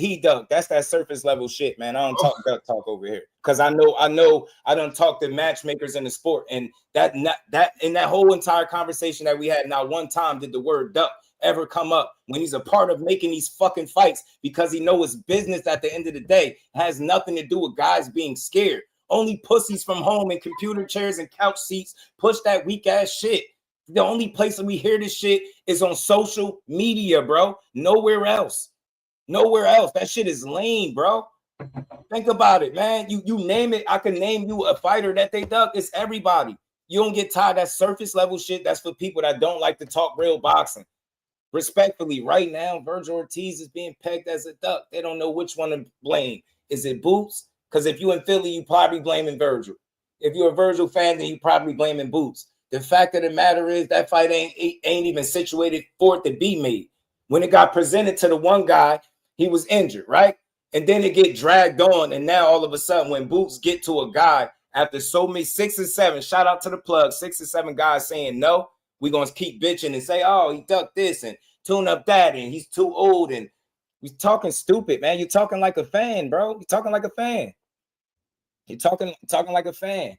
Nah, it ain't about knowing more than the fighters, but you just don't like information, and that's pure ignorance. We're acknowledging what you saying Wilder said, but you keep chasing your tail. If we're telling you it was reported in a known fact after that point that Anthony Joshua was in fact not part of the deal, why the fuck do you keep repeating what Wilder said? Why? You don't think fighters ever can make a mistake? So you think he above making a mistake? You don't think he could have said something that wasn't accurate? Because that's what happened. And at the end of the day, GQ was good with it. The real ones know, man, Anthony Joshua really never showed that he wanted to fight Wilder. When? Show me a time. He made excuses, bro. That dude made excuse after excuse. He had an opportunity to fight Wilder. Wilder ain't never turned down no smoke. That's the thing. We grasping at straws. You want to make a big deal out of him choosing to make a decision. And that's what's wrong with the average fan. Y'all think y'all can tell these fighters what to do. If he got 2 choices on the table and he go left instead of right, who are you to tell him what he should have did and who he ducked based on what decision he made? That's that surface level, simple-minded boxing talk. You conditioned to critique what you can't understand. These guys have options. They don't have to do what you want them to do at home. You have a choice, support it or you don't. But to keep framing everybody as a duck when you make a choice and you decide who you're going to fight is bullshit. Like I said, we do this shit to every single fighter.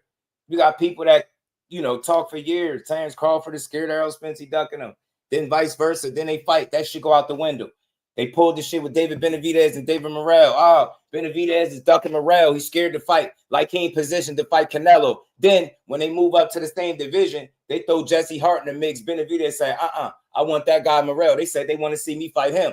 And then where the narratives go? Oh, what about the duck talk? I thought he was ducking Morrell. Then he goes and not only fights him, beats him, and give him a boxing lesson. Then all that duck shit get quiet. I'm just asking people now. You gotta up your level of conversation, bro. We don't come over here. We don't sit here and have conversation after conversation trying to take credit from the fighter. You at Jusdueboxing, not take a credit away from the fighter. You just try to create a dialogue where you will paint Wilder as a duck. That's the weakest shit I've ever seen in boxing. Wilder, out of all people, the dude that showed you he was who he was, right? Picked up boxing that late, medaled in the Olympics.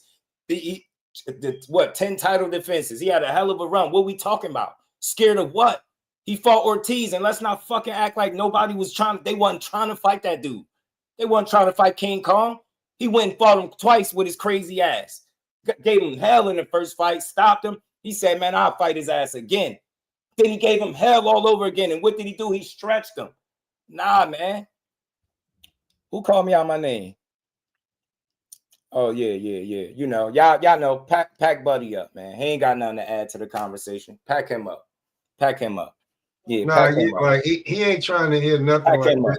Because if you was in front of me, you would never talk like that. I'm gonna just let you know that I ain't gotta make no threats, but real men move a certain way. I don't play the them type of games right there. Yeah, pack Buddy up, man. Get his ass out of here. That's why you gotta be careful what goofy you let on your panel, man. You ain't come here to talk no boxing. You came here to argue and try to shit on the sport. This ain't the panel for that or the channel for that. You gotta go somewhere else with that weak ass talk. Wilder done this, Boots done that. He improved shit. What the fuck this? Nah, bro. Yeah, you was getting a little bit too much bass in your voice anyway. So yeah, pack him up. Peace out, man. Good riddance, man. Go. There's so many other channels where you could go tear down boxing, but I'm gonna stand on this. It could be 10 people in here for all I give a fuck. We gonna build the right way. I don't want a platform that represents negativity and tearing down the sport. Like I've been going this way for the years I've been here, almost going on 4 years. We're gonna keep it this way, bro. Everything he said was negative. It's about Boots is all negative. Even when we making it make sense, and I'm telling you that they started at a boa chug, he's still like, well, who the fuck is Limos? What did he prove? That's the stupid shit that I'm talking about with you boxing fans. That's why boxing is in the shape that it's in, because the fans, like Bob Arum said, are like rocks. You kick them where they want them to go. Y'all foolish. Duck narratives, man. That shit is single-handedly destroying boxing conversations, yo. I swear it is. Y'all other pussy-ass grown men, because y'all was scared and got chased home from school in real life. Y'all seem to think that all of these guys are running around here scared to get in the fucking ring with the right money on the line. Y'all don't think these promoters play games and short people? What the hell just happened to Edwin De Los Santos? They was calling that dude a duck. When what? His promoter was shorting him over a few $100,000. They was ready to call it, he don't want to fight Keyshawn, he a duck. Then they got that man money right, and he said, what? Sign up for it. Even with the overweight, he still took the money. These promoters, these managers, they play games, bro. They play games. When fights don't make sense and guys ain't getting paid accordingly, they not going to fight. But all that duck, he's a duck. He's a duck. He's scared. He's scared. Nah, man. Nah, I give everybody the same grace. That duck shit is for people that think grown men are scared to face other grown men. I ain't never been scared of another grown man. And if I'm sitting here training months and years of my life in the gym, and you telling me it's another dude that I got to fight to do the same thing and I'm supposed to be scared of him? Miss me with that. Hell no. That's what's wrong with y'all. Y'all, that toxic boxing shit is dead over here. I hate them conversations. So let's sit here with our out of shape asses and talk about how these fighters ain't good and how they ain't accomplished shit. Man, if Boots was your brother and a guy walked up to you, or you was on a panel talking to somebody and they told you he ain't did shit, you'll go off on him. That's I come from a totally different standpoint. I look at if these dudes was from your hood, or your neighborhood, part of your family. Could you look at him and say he a failure because he ain't fought one of them names yet? It ain't over for him yet. Y'all act like it's etched in stone that he not gonna fight these dudes, especially when the guy that y'all accusing him of ducking now, his fucking team put a statement out that they needed 48 months to be ready to fight him. Now you get to now because he acclimated, Boots got to fight him right now, right? Man, get the hell out of here. Boots, I'm rocking with you. Philly, I'm rocking with Boots. Go beat Lima up. Shout out to LW, the plug. 6 or 7 guys said no. They got the Lima. We already knew they was going to do this weak ass shit. Try to tear him down. Go Castillo Clayton 2.0 like Shay was said. Get his ass out the way and go scrape Vergil Ortiz or any other of them top guys. That's what I'm on. Shout out to Ty, man. I think that's what Boots is on. I do think he want to be great. I think he was in a shitty ass situation at 47 with the whole division seemingly held up by 2 fucking champions that took a long ass time to fight. Get that weak ass shit out of here, man. Tired of y'all complaining. Could you beat Boots? No. He ain't running. None of these dudes that we saying ducking them, they can't say that shit. Ain't no contract come across his desk and Boots like no. The only thing he said no to was T.O. And we all understand why. Don't fight no fucking T.O.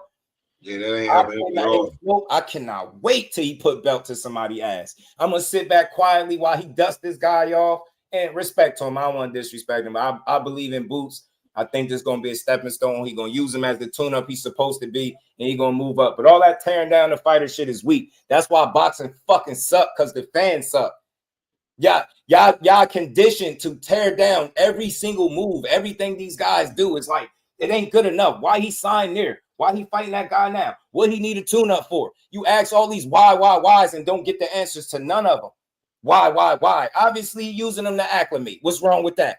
Tell me how he ain't supposed to get a tune-up because he's 28 years old. Like that got any fucking thing to do with the fact that he in a new weight class. Y'all idiots. Y'all never fought. Don't know what it's like to get punched in your face. That's why y'all talk like this. That's why y'all expect guys to just do what you say do. Nah, Boots want to do it his way.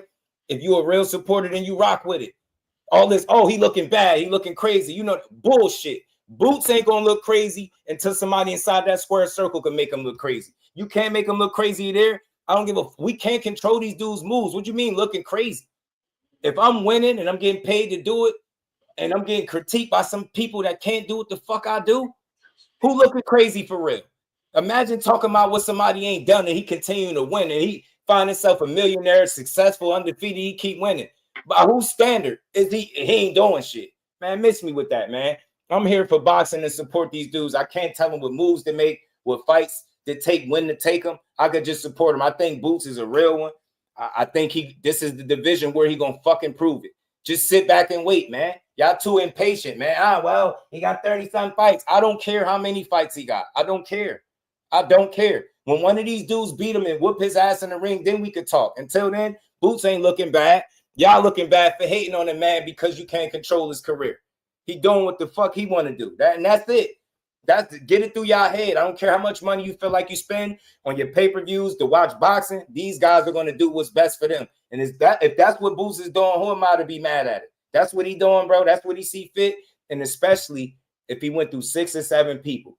If you're going to bitch about his opponent, please put it into context, the number of people that he reached out to and the ones that said no. If you want to blame, you can't blame him for guys saying no to the money. Get what I'm saying? Definitely. Right there, respect to Rashidi Ellis, man. In my opinion, I don't think he had a better situation. Maybe he rethought it. That's why he went from saying no to yeah. But then to sit up there and act like they playing with you because they moved on is nasty work. Y'all not even seeing the play. Dudes is asking for their biggest paydays ever to fight Boots. We running around here talking about $500,000 is a low ball when the dude ain't even scratched $100K in a fight. What the hell is we talking about? A low ball and who? Based on what? What is his worth? He fighting in the TCL. He fought in the Dog City, the open sparring shit. He was just fighting Jalil Hackett. I'm not dissing him. I'm just saying what it is. Who else got a $500,000 offer up on the table for you? How did it go from not being good enough to good enough now? Seemed like you and your man had a talk on when y'all got off camera because he was doing all the talking. And shout out to, I think it was Dub. Somebody said it, man. I don't know. No, it was Remo. Remo said it. He said, man, Rashidi had that look like, yo, I'll take the money. It was his man talking. So all this is looking bad for Boots is bullshit. If Boachuk saying no fighting Brandon Adams make Boots look bad, you missing it. Mendoza, Josh Kelly, so on and so forth. You get all the way down. Rashidi just sat on camera and told y'all $500,000 is not enough. I'm not in his pockets, and I ain't telling them what to fight for. But to say that and then come back, what changed? I guess it was enough. You know, that didn't sound like no low ball offer. Maybe you could have complained that the 250 was low ball because he doubled it quick as hell. But hey, man, at the end of the day, what better offer do you got? You run around fighting at 160 or 60 plus pounds. You don't got a better offer. You don't got a better opportunity. Somehow that's going to be on Boots. So now they really didn't want it. How? He could have called the bluff. That's what Senior was saying. I wish he could have called the bluff. I wish he could have too, bro. And just say yeah from the rip. Maybe we could have got it. But when guys ain't talking real boxing, they just got an agenda they want to push, man. You can see that shit. It's corny. I'm tired of it. Smoke that shit lame. Y'all can't do the shit these dudes do. They doing this shit at the highest level. We talking about what somebody can't do. He's supposed to be the next this or that. Ain't nobody whooped his ass in the ring yet. That's why y'all fucking lost y'all minds when you seen him lose a couple reps. Because he been absolutely barbecuing these dudes in the ring. That's why we high on Boots. Yes, it's the eye test. And it's also the ass whoopings that he be putting on these guys when he in the ring. Did y'all just not see the Stanionis fight? I don't want to hear how he was telling me. I want to hear how he was an undefeated world champion, and you ain't never seen him get his ass beat like that in no other fight. Stop him in his corner. His corner said no. His corner said no miles. I'm with fucking narratives, man. I ain't with that shit. Scary, man. That man ain't scary, man. I gauge his energy. I look in that man's eyes, man. I don't think he's scared to fight no another man, bro. I don't. I really just think it's a matter of time and opportunity for him, bro. And again, you gotta move. You gotta make the moves that's best for you. You can't live for some unappreciative fans that's on YouTube trying to shit on everything you do. You get what I'm saying? They just labeled him a duck. Then he goes and fights Stanionis. Oh, he ducking Vergil. Mind you, bro, he ain't even in a weight class with him yet. How the fuck is you ducking somebody you not in a weight class with? Y'all be premature with these labels, these jackets on these fighters. Let that man get his work in, man. That's why if I'm a fighter, I'm fighting for me, bro. I'm telling you, these fans is something different, bro. They something you can't make these dudes have. No, you fight for the ones that really rock with you. That's it. That's all. That criticism is always going to be there. No matter who he fight, it's going to be somebody complaining, bro. You want to sit here and create narratives that he could have fought this one. He could have went the WBO route. He shouldn't have went the IBF route. There you go again, fucking minding their business, telling these grown men that's getting punched in their face how to move because you want to be entertained. Man, get that selfish ass shit out of here, bro. Get it out of here. And like I said before, if the great Olympic gold medalist Andre SOG Ward could be a career 68-pounder and move up to 75 and acclimate, and it's okay for him to do it, Nobody shitted on him for doing it. Shout out to Usyk Doug. moved to heavyweight and got activated. Straight to the Kovalev fight. Usyk had a few heavyweight shots. He had a few heavyweight fights. You get me? Like, who is them dudes?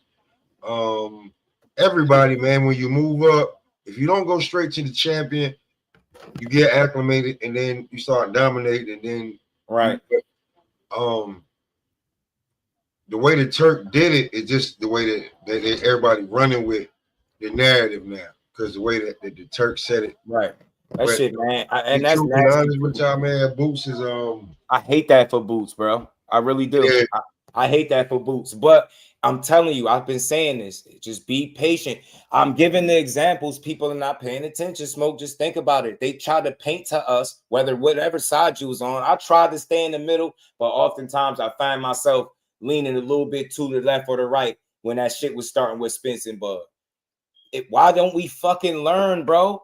Use that situation to learn. Like, this shit is not all entertainment. You're supposed to be learning the game, especially when you want to argue and come on panels and you want to really talk boxing. Learn. How did that fight get over the hump, bro? How? Because it wasn't about no ducking. It was about business. Terrence Crawford got that Avanesian fight.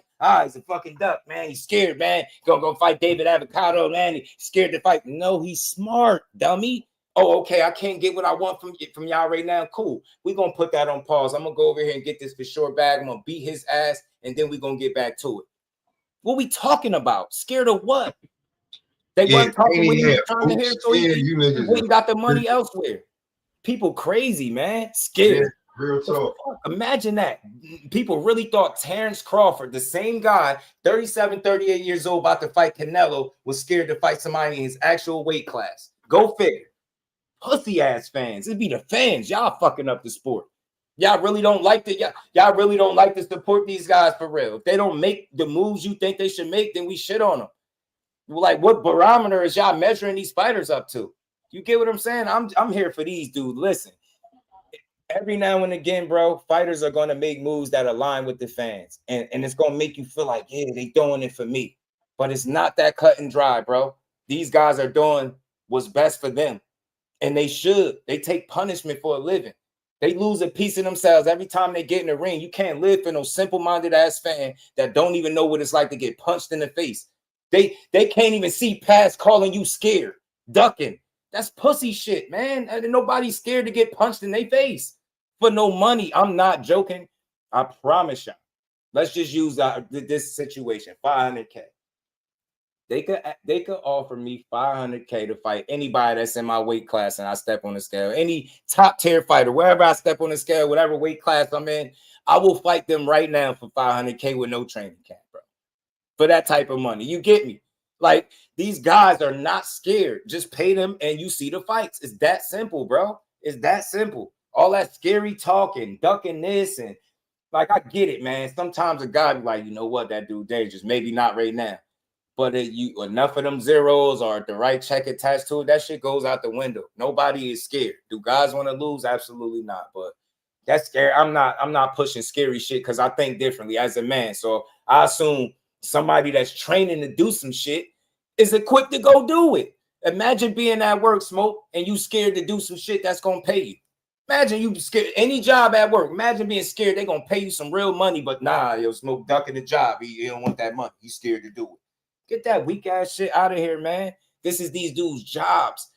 You telling me that I'm supposed to believe a guy that's been fighting since 5 or 6 years old is scared to fight? Why? No, man. Nah, man. Nah. Fuck no. Not too long ago, they was terrified, dude. You had double-digit opponents turning Boots down. And it wasn't his fault that welterweight outside of them top champions, outside of them champions and Vergil Ortiz, that shit was thin. Is that also his fault? Is that his fault that once the champions finally fought each other, they both moved out of the division? Is that his fault? Is it his fault Vergil got sick and beat him to 54? I guess that's his fault too. So he got to move up and fight Vergil right out the gate, or we don't respect nothing he doing, man. Kill that shit. I can't wait till Boots beat the hell out of one of these people, because that's what I see, bro. I think Boots going to beat piss down one of these guys' leg, man, and they're going to all have to respect this dude, bro, at the end of the day. Big shout out to the Queen Lisa, man, always supporting the grind in a huge way with a big $100 holler, man. Always, man. Truly, truly appreciate all your continued support. Shout out to and we ain't never got a box again. Well. I already been getting these bets, but now it's time for you to get your just due. Much love, much appreciation, man. Y'all hit that like button, man. We gonna keep building for a bit. This shit is just about giving fighters they just do. Let me say this: if you're new in the building, T Hill, what's good with it, bro? Reef, what's good, Brody? If you're new in the building, just know that rant I just went on is about giving people their credit. If you want a platform that is going to constantly tear at fighters and overanalyze everything and never give these guys the credit they deserve, that you probably in the wrong space. You get what I'm look at the channel name. It's Jusdueboxing. Imagine coming up here and all I'm doing is tearing fighters down. So if I'm and check this out, I'm here all the time. I'm here every day. If I'm wrong about Boots, y'all could crucify me. You could come up here, click the link, talk all the shit you want. If I'm wrong about him, but I'm giving him the same grace that I give any other of these fighters until proven otherwise. And you got to think. Shout out to Senior. Appreciate him coming up here. Not too long ago, they tried to make Brian Norman Senior a duck. Oh, man, they want too much money. Oh, they overplaying their hand. Oh, if you give them $2 million, they're going to ask for $3 million. All that stupid shit. And I'm like, nah, if you give them what they asking for, I bet you they sign that contract. That was my stance. Jose, what's good with it, bro? You get what I'm saying? That was my stance, but they ran out of time. The fight didn't come to fruition, and he went out there and continued to be great. You get what I'm saying? Now, look how quick tables turn. Brian Norman was just a duck. Stink Jr. was just a duck for not taking none of the offers, right? Boots, without even going to 54, was a duck. Then when he get up here and go through 6 and 7 guys, they say no, he get the Lima. Now he's a duck and he's scared of Vergil. You cannot make this shit up, bro. You cannot, bro. Pay the fighters and we will see the fucking fights, bro. Nobody's scared to fight. This is what nobody's forcing these guys to box. This is something they signed up for. So I go willingly sign up for something. And you telling me you about to pay me a what? How many million to do what? Man, sign me up. You get what I'm saying? All that duck talk is senseless, bro. It's senseless, man. Do people move strategically within the sport of boxing? Absolutely. Do people make what you would consider bag moves? Do people chase the bag? Yes. But could you blame them? Most of these dudes are coming from disadvantaged situations where they're using boxing as a way out of their current situations. How many fighters do you hear say, yo, I'm trying to change my life and my family life, my people around me? How you think they're going to fucking do that? With belts? No, money, bro, money. You pay these guys the right amount of money, they're going to get in there and fight. I'm sick of this, man. And it's never been no different, bro. Ain't nobody scared to get in there and fight for the right money. You get what I'm saying? Nobody's scared to get in there, bro. But then again, guys do have plans. And sometimes when certain fights ain't in guys' plans, they won't take them. It's not as cut and dry as just being scared. You got a decision to make. You can either choose to fight a guy or don't. You know what I'm saying? But pay the fighters, bro. Pay the fighters. You know what I'm saying? Look at Jared Anderson is a good example. Shout out to Big Baby Anderson. He went over there and fought Martin Bacoli, right? Bob Arum didn't want him to take that fight from what I understand. But Jared Anderson was like, y'all paying what? All right, sign me up. You get what I'm saying? He took a fight that he more than likely shouldn't have even took. But you know why he did it? The opportunity said they paying that. Oh, they paying, I'm playing. Oh, y'all got that money right. Oh, all right, let me get that. Come on, man. Ain't nobody scared. Ain't nobody scared of no rep, man. Ain't nobody scared of no fight. Shout out to Big Dog Willie, my homie, man. Appreciate you. Say Boots did Doug Devin Haney. And to be honest, I dug Devin Haney. Just dude, you dug Devin Haney yesterday. Did you know that? Prime Durant, Doug Devin. All facts. Big shout out to Big Dog Willie. Feel me, man? Just pay the fighter at the end of the day, you know? Pay the fighter.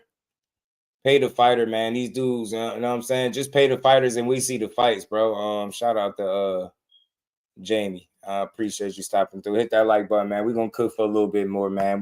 I just wanted to talk about this. Like I said, Boots did get a lot of flack.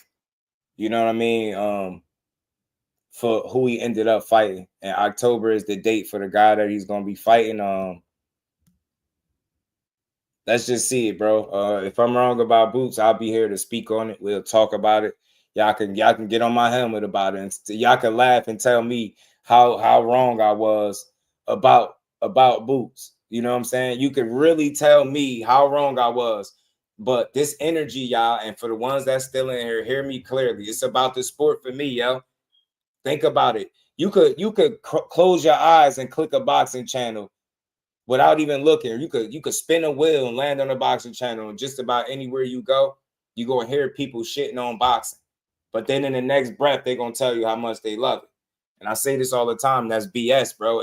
I talk boxing in a way where I'm giving these guys the credit they deserve, single-hand every single day, not just sometimes, every single day. So hell no, I'm not trying to hear no Wilder duck shit and he's scared of this and scared of that. Nah, bro, that's what's wrong with boxing. You get what I'm saying? He was one of the most, he was a fucking anomaly for the time that he blazed the heavyweight division. Now tell me, right or wrong, y'all, since Wilder is not at the top where he once was, heavyweight division don't hit the same no more. And that's being on, that shit do not hit the same, bro. Without that dude yelling bomb squad and giving you a viral ass knockout. That shit is not the same, man. I'm gonna always appreciate Wilder. Somebody to pick up boxing that late to try to make sure his baby girl was good, made a promise to her, fulfilled that shit 10 times, 20 times over. Come on, Wilder is a success story. How do you even create a conversation that holds him in a negative light with what he stood for? Bigger than boxing. They gave that man a statue for a reason, bro. They gave that man a statue for a reason, man. It ain't on you, it's in you, bro. That shit was in him. He different, man. Different. Not scared of shit, nothing or nobody. He took a man to court to get smoked, y'all. But we'll say, yeah, he ducked AJ. He took Tyson Fury to court to make sure he got a fight that he was contractually obligated to get. If that's not wanting to smoke, then what is? And after let's talk about, and after getting robbed in the first fight, because he got fucking robbed, bro. He got robbed. Got robbed in the first fight. Fury was asleep. Rozier was good. He was sleep. Bro, let him wake up from the dead. That man was asleep and he should have been counted out. It shouldn't even been no second and third Fury fight. If we keeping it a buck. But since we talking about it, it was what it was. They ruled it a draw. Fury was asleep. He got that grace, and then he got slow counts in the other fights, man. Get that shit out of here, bro.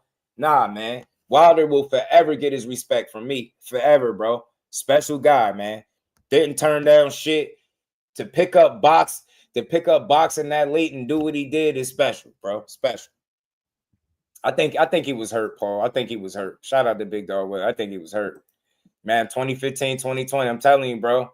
That right hand was like a laser, bro. That shit was like a laser. But look, I'll say this, not to get all into it. Everything that they called the excuse wasn't an excuse. That dude gloves was faulty, in my opinion. The fact that he paid tens of thousands of dollars to get those photos removed offline told me that it was some foul play with them gloves.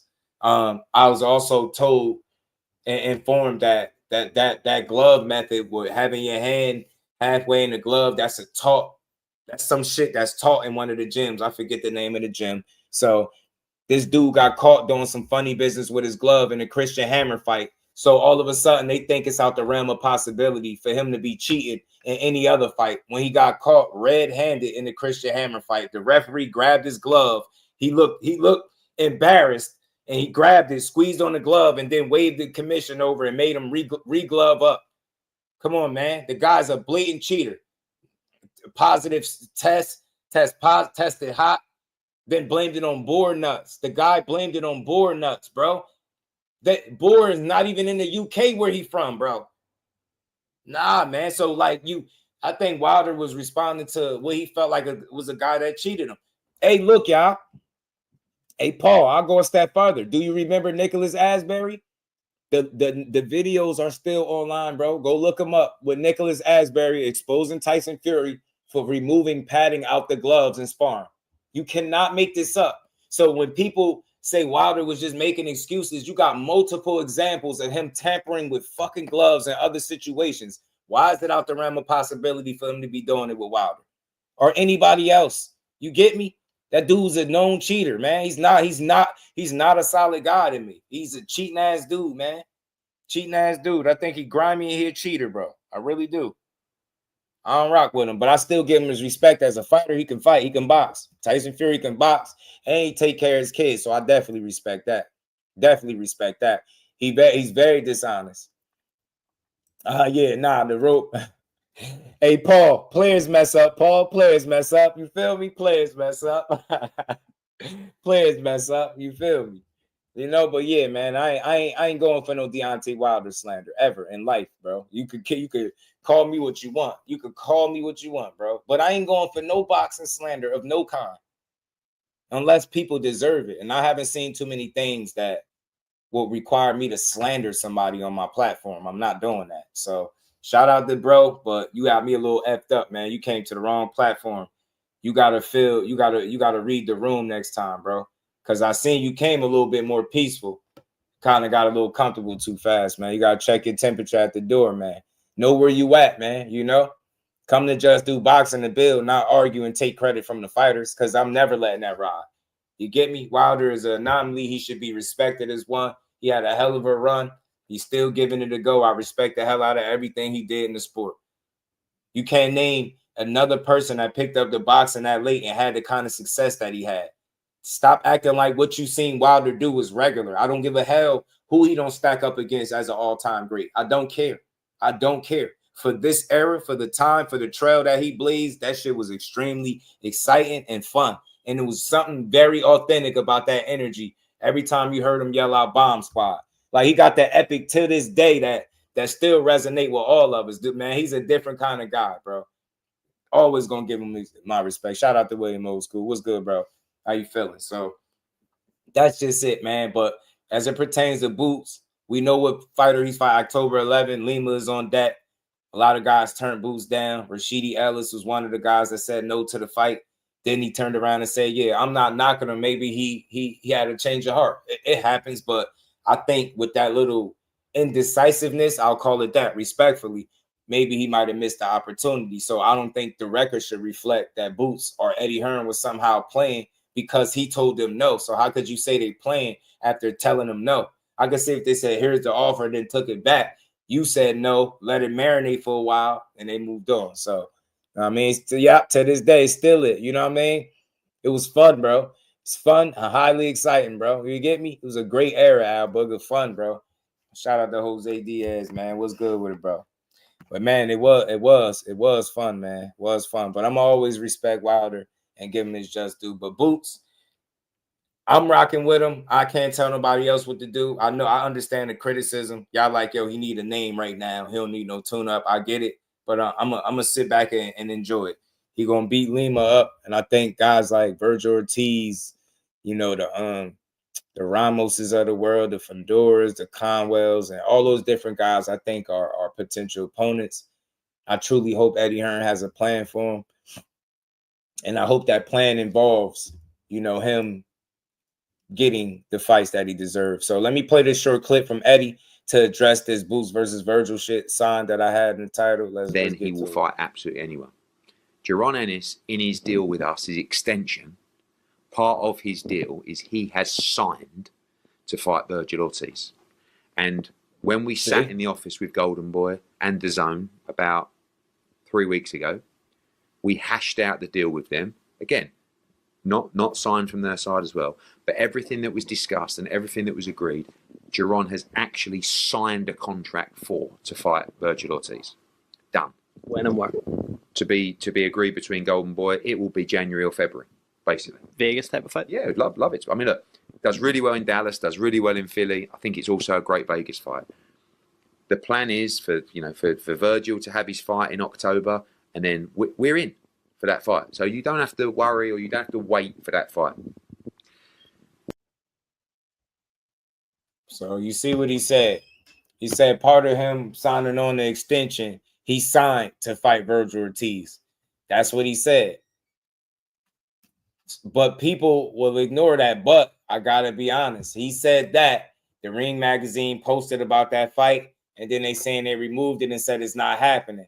And that seems like it came a little bit after Vergil Ortiz pops put this up. He said, I didn't know Eddie Hearn was Vergil's manager. He told Vergil when he fights, I haven't heard anything. And it's not a, hey, Vergil, you fight my guy when I want. He said that shit has sailed twice. Our ship has sailed twice. I'm assuming that's what he's saying. Vergil is on his own path, no matter who anyone says, what anyone says. No waiting for anyone anymore. So that's what he's saying. He's not waiting for nobody no more. Look, we seen this all the time in boxing, bro, with the miscommunication, with the guys making premature announcements. So when I hear Vergil Ortiz Sr. say this, I don't think he lying. I don't think he's scared for his son and none of that stuff. I think it could be some truth to it. You seen it with Boots. You seen Eddie Hearn announce Boots moving to 54 before Boots moved to 54. You seen that.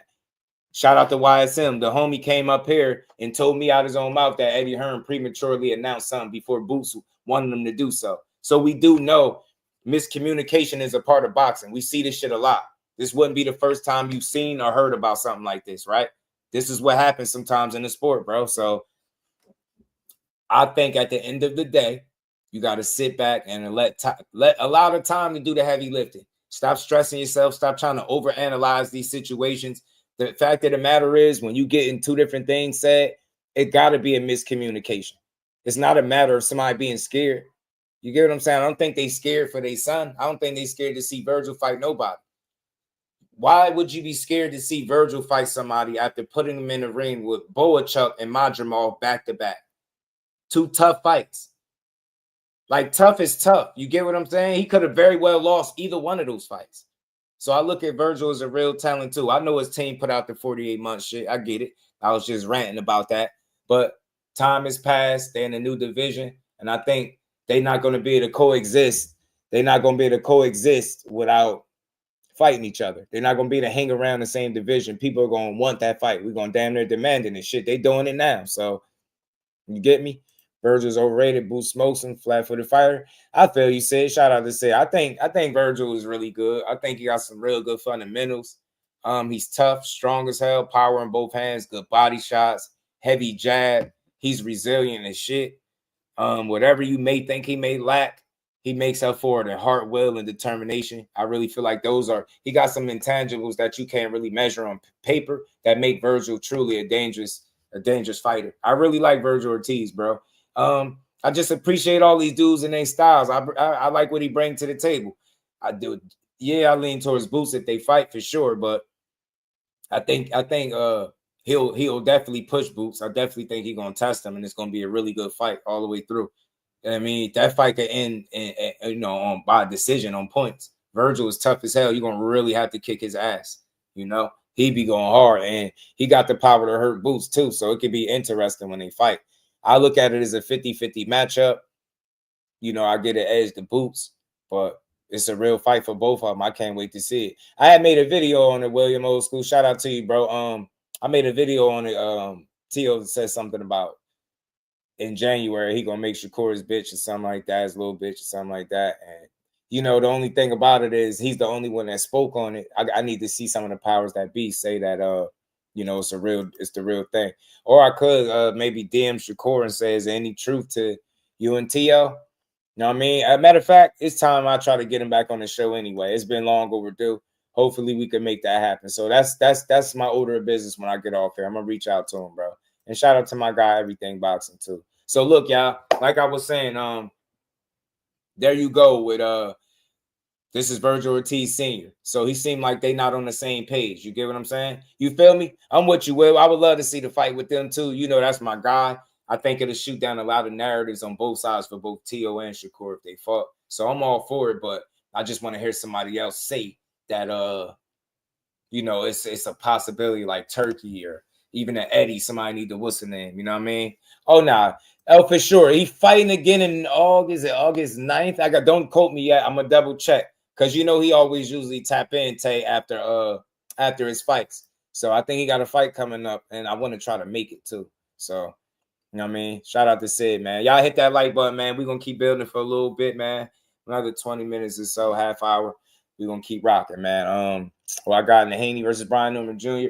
After seeing Haney the last two being Ryan and Ramirez, I got a lot of questions about Haney going into this Brian Norman Jr. fight. Brian Norman Jr. is on the opposite end, right? Where Haney is essentially trying to climb back to where he once was. You got Brian Norman hotter than he's ever been, looking as good as he's ever looked in his career, and with some consistency behind it.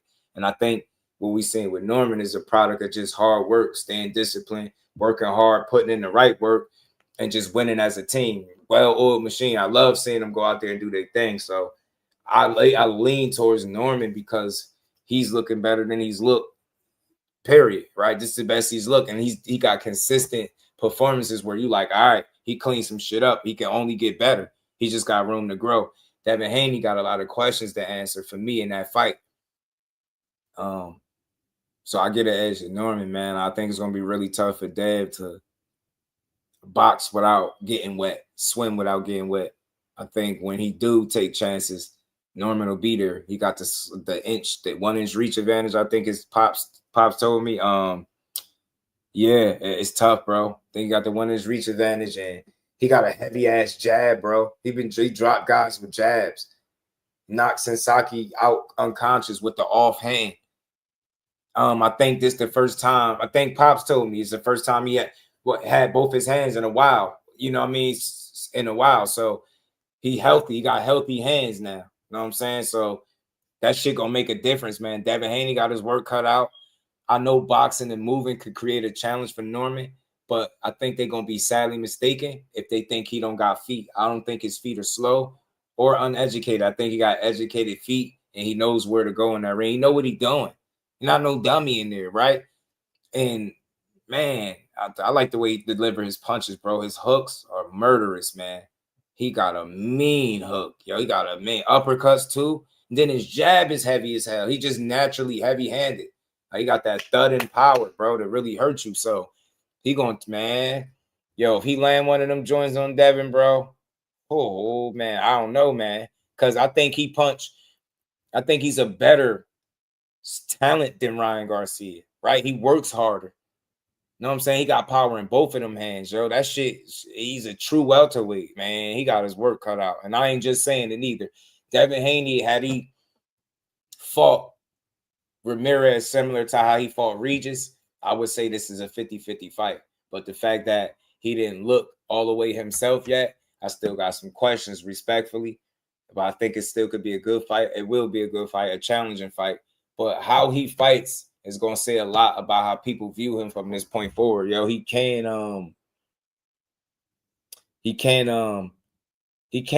afford another performance where he just boxing and surviving, because that's what it looked like. Teach was good with it. Senior is not Vergil himself. Nah, but I mean, you got to take it for what it is, though, right? Because you've seen this before, right? They might say that, but he's part of his team, right?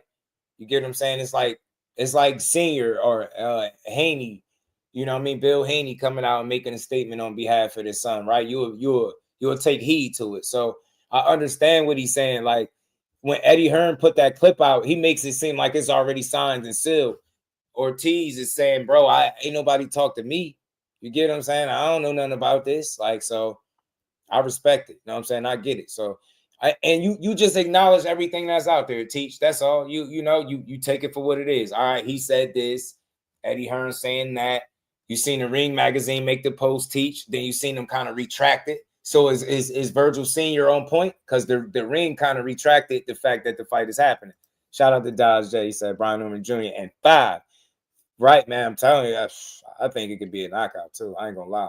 Got Haney out boxing too. I ain't mad at that. He got the opportunity to do it, but it's gonna be really hard, really difficult. To me, it'll be really difficult. Can't wait for the fight to see who shows up. Yeah, me too. 90% Norman's resume is flat-footed, one-dimensional Mexican. Never fought a slick boxer. Slick boxer. He fought a good boxer. He fought a pretty good boxer. He ain't fought a Devin Haney, right? Devin got the experience. He's accomplished, but I think the surprise will be that Norman Jr.'s feet are better than you think. He could cut the ring off and he could move better than you think. I don't see a scenario where he can't track Haney down. Haney tries to box and move all night. I think Norman going to catch up to him. And that's the thing. If you can't make Norman respect you, you're in a heap of trouble, bro. I really think that. I'm telling you, that dude just punched 6 weeks of memory out of somebody. That's wild, matter of fact. That shit is ridiculous. 6 weeks is crazy, bro. I'm telling you. So y'all got to remember that and think about it. He still got the tendency to bend over to his right. I don't think he's ever fixed that. His right would be Brian Norman's left hook. If he makes that defensive mistake, because that's a liability in the ring, if he makes that mistake against Norman, he can find himself hurt. I'm telling you. I'm telling you now. Norman got a really good jab too, and then his right hook is nice. So he got a uppercut is good. Body shots is nice. You see how he dig to the body? Did I see how he was working on Sensaki, bro? So shit crazy.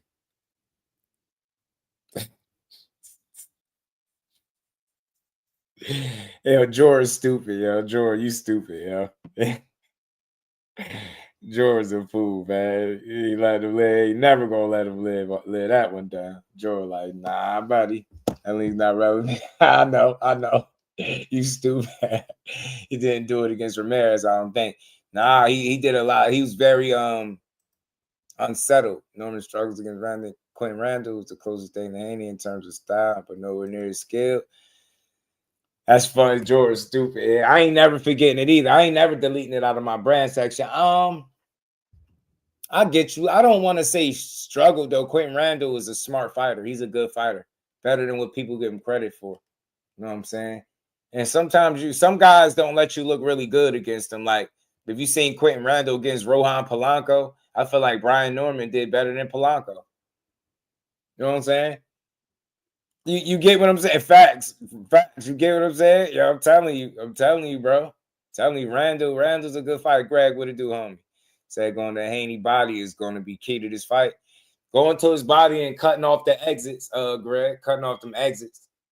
You know what I mean? Trapping him, cutting that ring, closing the space, making that ring as small as possible.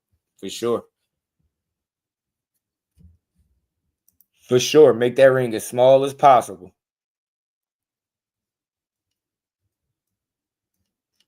Hold on, man. I had something. I wanted to play something else, though. Hold on. Man, I'm about to die. Where's y'all hit the like button for me, man. We're going to cook for a couple more minutes, y'all, before we go. Plug this charger in for my laptop die on me. All right, we good. Let me take this down, man. So, look.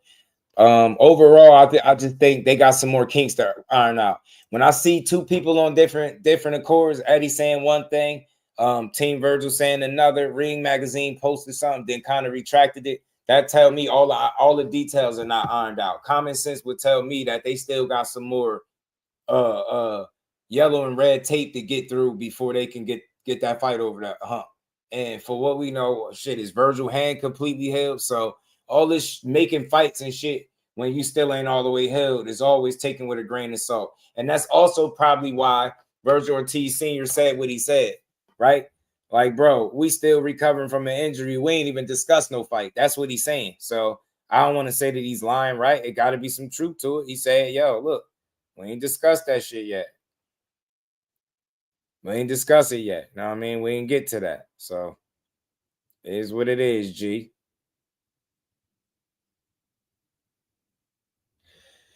Again, they need to keep us out of yeah. Keep them public. I mean, keep them private. Keep them private, Shay, because every time they never happen. Mr. Grandy, what it do?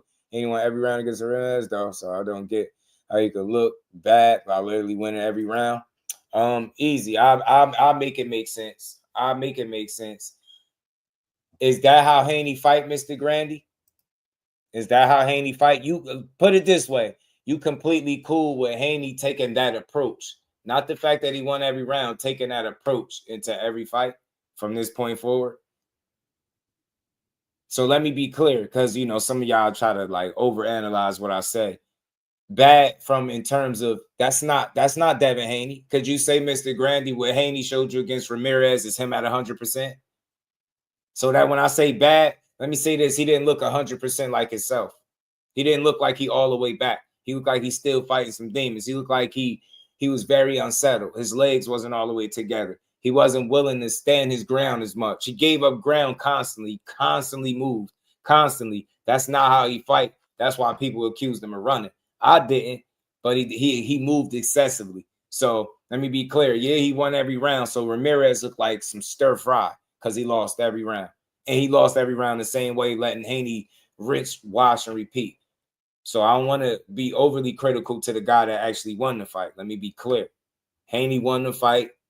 He damn near 12 zipped him and won every round the same way, but he moved excessively. He wasn't really willing to stand his ground a lot. And whenever he even remotely got touched, he got up out of there. Now, I do believe a lot of what we seen was intentional. And I think the other part of it was him trying to shake back, you know what I mean? Trying to get back accustomed to, getting hit in live time. And I think he wanted to make sure that he didn't get himself hurt or anything like that. So I want to be clear. You're right. I don't think he looked bad, but he didn't look like himself.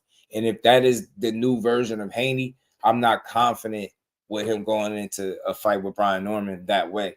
He would need to be a guy like, see how he looked against Ramirez? I mean, not Ramirez, with Regis. He could have did this. He could have had this similar performance against Jose Ramirez that he did against Regis, but he just wasn't willing to stand in there and take the kind of chances that he took in the fight with Regis, or how he's taken in any other fight that he's been in outside of the Ramirez fight. Could you agree that out of any fight on his resume, that Ramirez fight looks like an anomaly compared to what you normally see from Haney? So that's what I'm saying. That's where my criticism lies. He left a lot of meat on the bone, and he left me questioning, like, is he all the way back? That's all, right? Not that he looked so bad, because he boxed and moved, but he just looked unsettled. And that's where my questions lie. Like, I don't feel like he's comfortable getting hit just yet. But he did his thing. He got the win. And I think he was peeking ahead a little bit. I think he was securing the next bag. So I do believe there's a possibility he can show us more of what he actually is against Brian Norman, but I think he needs it too to secure a victory, because an unsettled Devin Haney that's not willing to stand his ground and take chances like he's known to do, that dude to take chances. He's not going to do that. It's going to be hard for him to secure the win against Norman for me, right? So, yeah, I'm with you, man. Most hated boxer. Yeah, he one of them. He one of them. Thrill Hill, what it do, fam? I like Haney, though, man. He going to always get his just due from me. Devin gets the same mental space he had from Real. I agree he's cooked, but feel like Devin will return to being world-class level.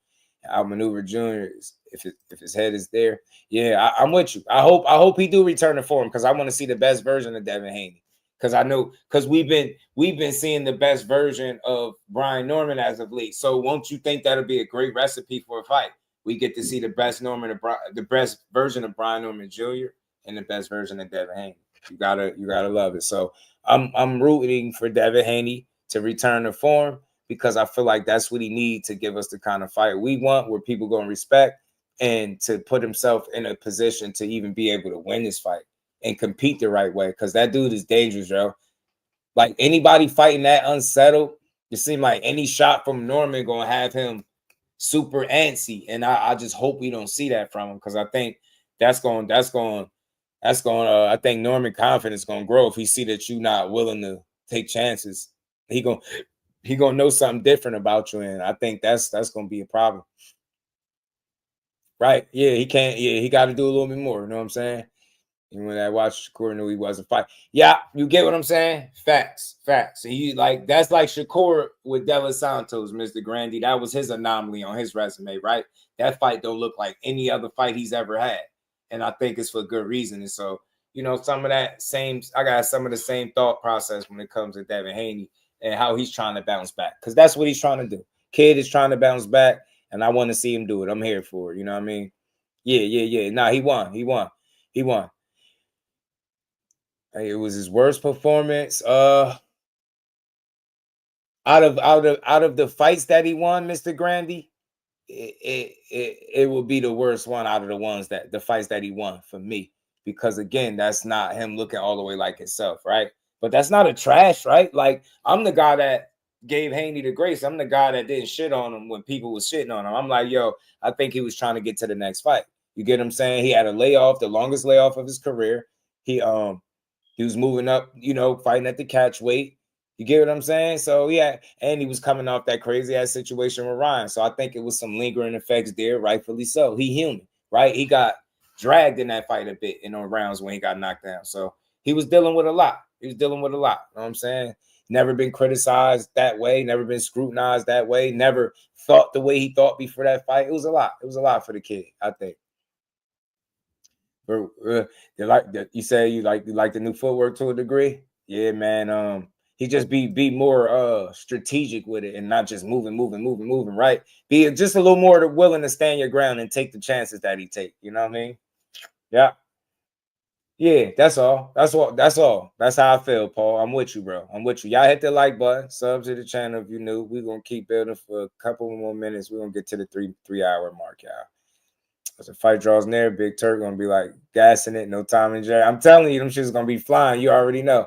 Yeah, it was one of his most uneventful wins. I'll say that for lack of a better term, right? That just wasn't typical Devin Haney standard, that win against Ramirez. That was securing the bag and getting to the next fight, right? That's what that was to me. You know what I'm saying? That's what that was to me. You know, I can understand that, Sid. Don't take chances if you don't have to. And the thing is, the reason why I'm speaking on chances, right? I'll speak for me, is because I know he can do more. I've seen him do it. So naturally, we're going to expect him to do what he typically do in fights in terms of like output and try. Remember, they didn't even throw a lot of punches. So it was like the punch output was extremely low. That's not what Devin Haney do. And for me, watching him through the years and really watching his career up until this point, I know full well that that's not what he's been showing me all of this time. So yes, it was cool for him to do it that way and get the job done because he had to do what he had to do on to the next fight. But moving forward, if that is the new Devin Haney, I think every fight for him at 147 gets extremely difficult. What made Devin Haney who he is? Think about it, y'all. He didn't even use his jab. What's Devin Haney? What's one of Devin Haney's best weapons? His jab, right? His jab is one of his best weapons. If you get in a fight and you tell me Devin Haney's not using a jab, I'm going to tell you that's not what he typically do. So think about it. You take your jab away when that sets up probably more than 90% of your offense. Get what I'm saying? And you don't use it, your fighter's going to look drastically different. Mixed with the fact that not only are you moving how you normally move, but you adding more movement. You moving even more than you typically do, excessively. With way less offense and no presence of a consistent jab and no laser right hand constantly coming. So you get me? I know that's not Devin Haney's standard. I know he can do better than that. I know him at his absolute best. He do more than that. He's sharper. He stand his ground more. He take more chances. He's smart. He's sharp. The dude is a phenomenal boxer, bro. Phenomenal boxer, man. Trust me. I rock with Dev. Rock with Dev Haney, man. I do. Worst performance. That's why I said for me, Paul, that's why I said out of his wins, that was his like most uneventful win. I don't want to say it was his worst performance, but in terms of winning, that was the most questionable one. Like that's the only anomaly on his resume. No other fight looked like that. None. Not the Cambosis fights. None. Nothing. Jojo Diaz. Nothing in his career. Antonio Moran. No fights that he had on the way up. Getting bold. None of them fights look like, you know what I mean, Ramirez. So that's all we saying. You know what I mean? You know what I mean? We know Dev can do more. You know what I'm saying? We know he can do more. Yeah. No, that's fair, Mr. Granny. You're outlining your opponent, which will happen. Yeah, that's why I don't call it running. You heard me say move excessively, not running. I ain't say running. I said move excessively. So, you're right. If you're outlanding your guy, yeah, you know what I'm saying? It's boxing. You just moving a lot. You know what I'm saying? That's all. It's excessive movement. He looked unsettled. He looked like he just didn't want to get hit, right? Looked like he didn't trust if he can get hit just yet. That's all. Like he dealing with some cobwebs, man. I think it's okay. It's his first fight back after the longest layoff of his career. New weight class, you know what I mean? Catch weight, you know what I mean? Some little different variables, man. So he was just shaking back. You know what I'm saying? So I just know I've seen Devin Haney put that jab in your face over and over, jab you up, right hand you to death, body shots, get out the way, rinse, wash, and repeat. I've seen him do it. You know what I mean? So I know he can do more is all I'm saying. Yeah, he ain't had that kill. He hurt Ryan. Remember, he hurt him. Yeah. I call it straight up and down lateral movement. Yeah. He was running. Everyone knows that's why Turkey said on Tom and Jerry. I get it, man. But Mr. Grandy do got a point. If you moving and outlanding your guy, is it really running? Or are you boxing? you could say moving excessively, but it's tough to convince a person that you're running when the punches are being landed too, right? But like I said before, we just know what Devin is capable of, and he's capable of a lot more than what he showed. And sometimes you're going to bring the necessary tools for the job to get it over the hump. And I think that's what he did. You know what I mean? That's what he did. You know what I'm saying? That's what he was able to do.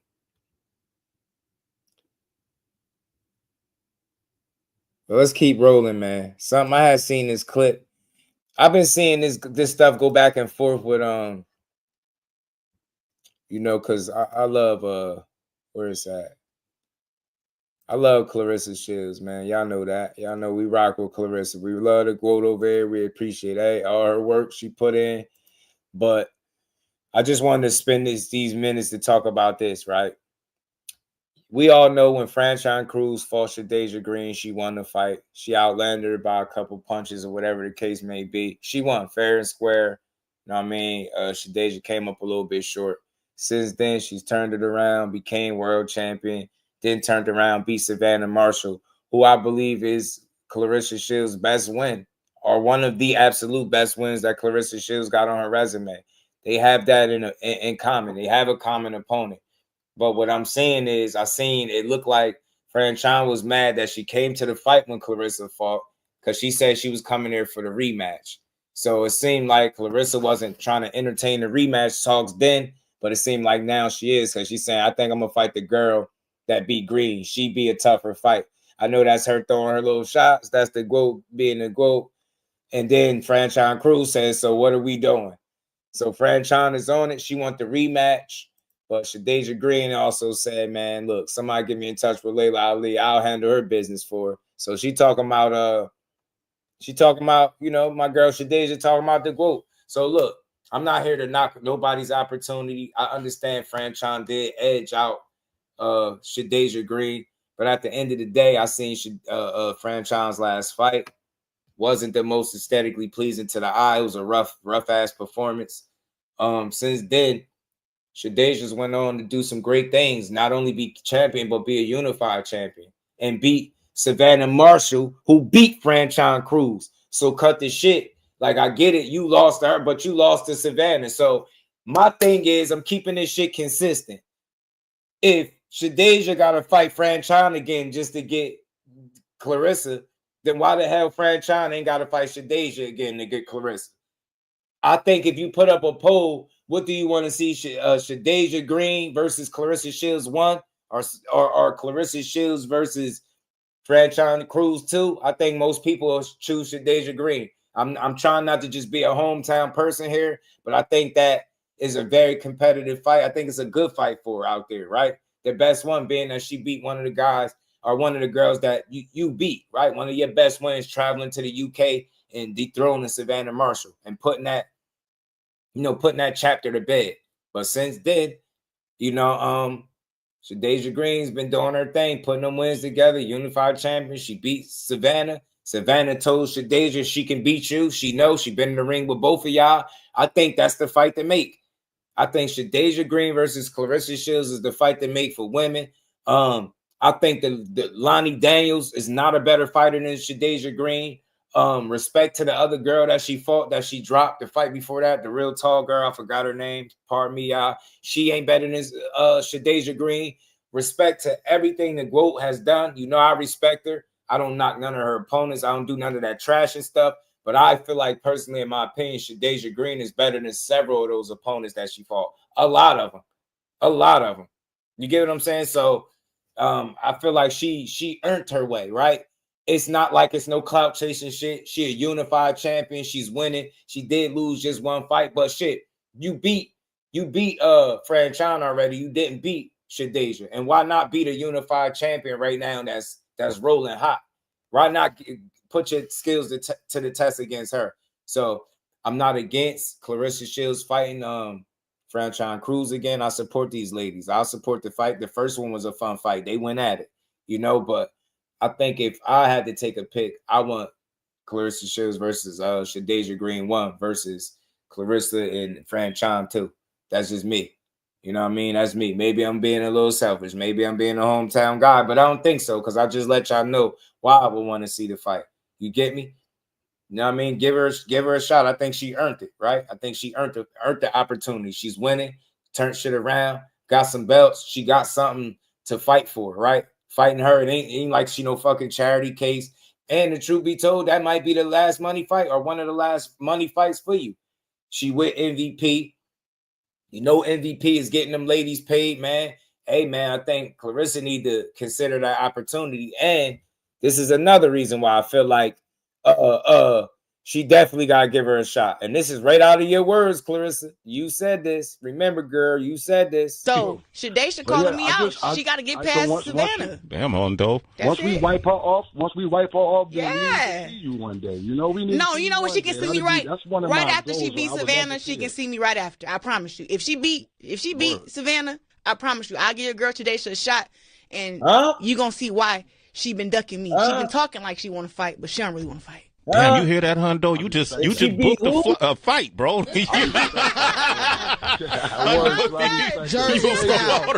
If she beat who?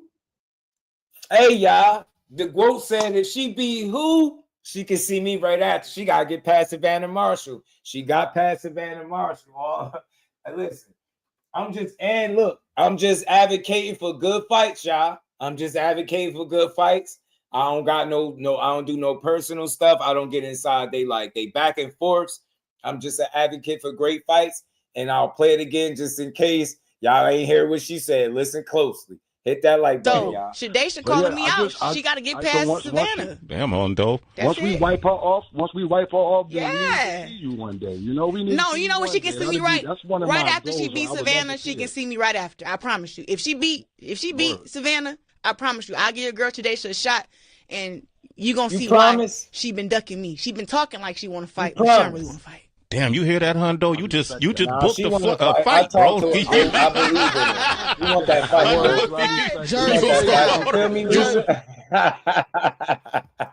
You feel me? Got the roll it take, but I love it, man. Hey, look, amen. Say, man, you promised. You should have got her a pinky promise. She said she promised. You get past Savannah, she'll give you a shot. Gotta give my girl that shot, man. You know, and I'm an advocate for boxing in general, so I'll support the winner, the loser. If it's a draw, whatever the case, I rock with them. So I just want to see it. I mean,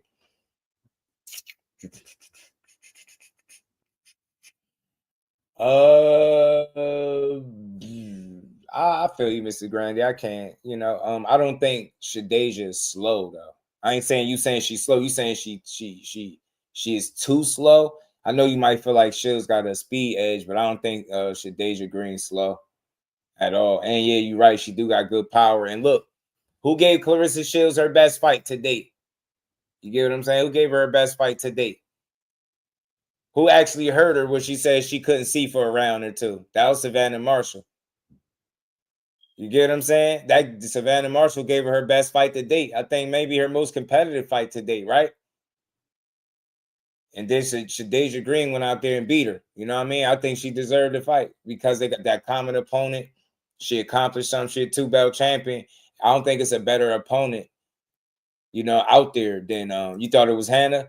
I know Hannah got the knockdown, but I thought Savannah, without a knockdown, I thought the fight was more competitive. Not saying that, she'll still won, handily or clean. It was that for sure win, but I thought it was just competitive. I thought it was competitive. Hannah Gabriels was rocking though. All right, Green is her big. I'm telling you right now, Greg, I think that's the best challenge for her. Layla Ali been trying 17 years. It doesn't even train boxing nowadays. That fight would be elder abuse. Yeah, and real quick, while we touching on that, yeah, Marshall gave the best. I think she, overall gave her the best fight, right? Gave her, and I just think them having that common opponent, it makes for a good build-up. Okay, y'all both beat Savannah Marshall. You get what I'm saying? Now she the next one. Go ahead and fight her. You know what I mean? Shout out to Melvin. He said, you disagree? You don't got to disagree, bro. You can just tell me what you see. You just see something different, bro. Hannah Gabriel, a lot of people feel like she dropped her. That means she gave her the toughest fight. I don't think so. I think the rounds were more competitive with Savannah, and Savannah did hurt her. She didn't drop her, but she hurt her, and that was a little flash knockdown because she got right up and outboxed Hannah Gabriel like every round after that. Matter of fact, she did. She won every. That's the only round she lost. The round she got dropped in against Hannah Gabriel's, I think, was the only round she lost. I think she lost a few rounds with Savannah, but she still did her thing. So don't misunderstand what I'm saying. She kicked ass. You know, she kicked some ass. But hold on, I was about to play something here. Here we go. Now, to answer the question that I know many of you who are poking around waiting for me to give you an answer, the answer is yes. I am going to answer your question when I'm good and ready to do it. Because you know what? Nobody calls shots on me. I do things when and how and where I like to do them. Bye. Love you guys. Man, we love you too, Layla. We love you too. Beautiful. But nah, that's not really the response I'm looking for. I get it though. I get it. You the queen. You was here before her. She don't call her shots. I know it's probably about to turn into a pissing contest. But I did hear her say 15, 20 million. We'd do it. Claressa's team did a video talking about they got their money to 15 million. And I think she still said no. Listen, I'm not tripping on Layla. I don't think she no duck or scary. She been out the game, 17, 18 years. You know what I mean? Yeah, I'm telling she is, right? Oh, she still is fine. Still is, ain't she? But that's what I'm saying. But I think it's the time that she's been out the ring. Sonny, what it do, homie? You know what I'm saying? He said, this is what I want to talk about, right? Savannah gave the toughest fight. Sure, yeah. I thought they was going to run it back once upon a time with Hannah Gabriels, too. Ali ducked all prices herself out and didn't think they'll get that money. Yeah, man, they got her that money. But I think at the end of the day, I think her legacy is cemented. Maybe it will be enough money for her to come out and do it, but I don't know. I doubt it. But in the meantime, I would really like to see Shadasia Green and Claressa Shields. Yeah, she did. I think she said she was rubbing medication on her dog or something, Shayla. I think she was the one that was saying that. Reef. You know what I mean? She look good for her age. Isn't Layla 50? Yeah. She's something like that. She up there. 47. She up there, but she's beautiful. She's really beautiful. Yeah, she said derailed the fight. Yep. That's what messed up the fight. Yep. She said she was rubbing medication on the dog or something to that effect. Something like that. So that was terrible. But yeah, man. Shadasia and Claressa is the fight to make. I think that's one of the best challenges for obvious reasons. I wouldn't mind Shadasia getting her rematch with Franchon, but she wants smoke, man. You know, I interviewed her. Shout out to the champ. We proud of her, man. I just want to see her get her just due and get the opportunity she deserves. It's not like we advocating for her to get fights that she ain't earned. I think she earned it. I think she's more qualified than Alani Daniels and the chick before that, and you know what I mean? A few of these other girls, you know what I'm saying? So Shadasia Green better than a lot of that opposition she's faced already. And I would love to see her get her opportunity. Respect to the GOAT and Franchon Cruz. If y'all do it again, I'm in full support of that fight. 47, right? I'm in full support of that fight.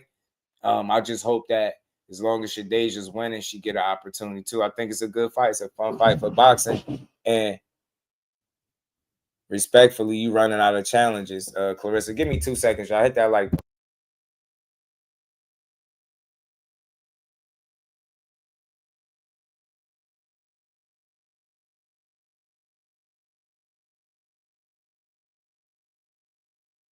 Okay, my bad.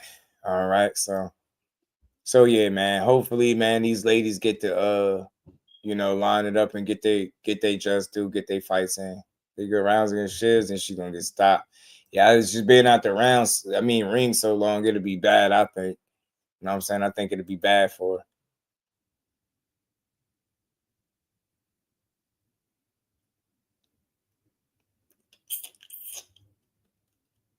Franchon. Hard-hitting diva, she be with it, girl. She be ready to throw down, too. Shout out to Franchon Cruz, man. Shout out to women's boxing, bro. Yeah, man. So let's see, man. I think, Claressa they all be like, kind of, I don't know, posturing type deal. Like, man, I do this on my terms. You heard what Layla just said. I'm doing this on my terms. Don't nobody tell me what to do. It's like they all kind of got that kind of approach. You know what I'm saying? So we'll see what it leads to at the end of the day. We'll see, man. We'll see what it leads to, if it leads to a fight or not.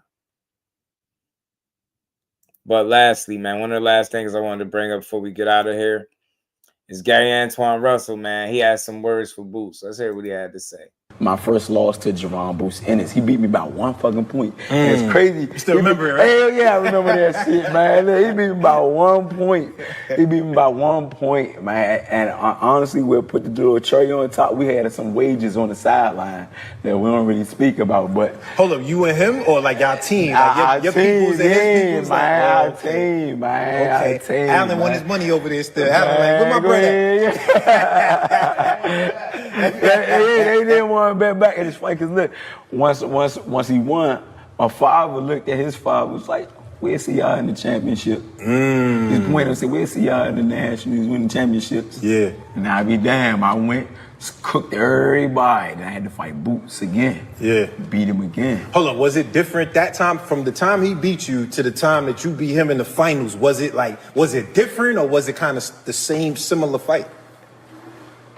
It was different. See what he had to say there. I'm looking to unify like immediately. Like my whole goal before I even had the title was to make sure that I wipe out my whole division. You know, I want to be undisputed at 140. Once I do that, I wouldn't mind entertaining 147, 152, 156, doesn't matter. Jaron Boots Ennis, you're doing your thing, but you know, we got some unresolved stuff if I was to move up. You know, but as of now, you got Teofimo Lopez, you got Richard Hitchenson's, and you got Sabril Matias. I've been calling Sabril out before he even had a title. They was calling him the boogeyman. Oh, they was saying that. He the boogeyman of 140. Yeah. Before Liam Pyro, he was the boogeyman of 140. Whatever.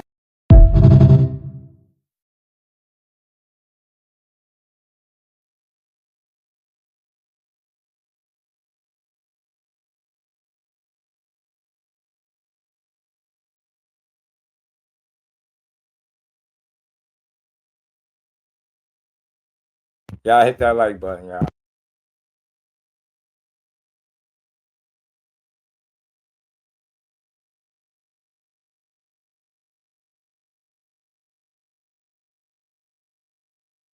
My bad, y'all.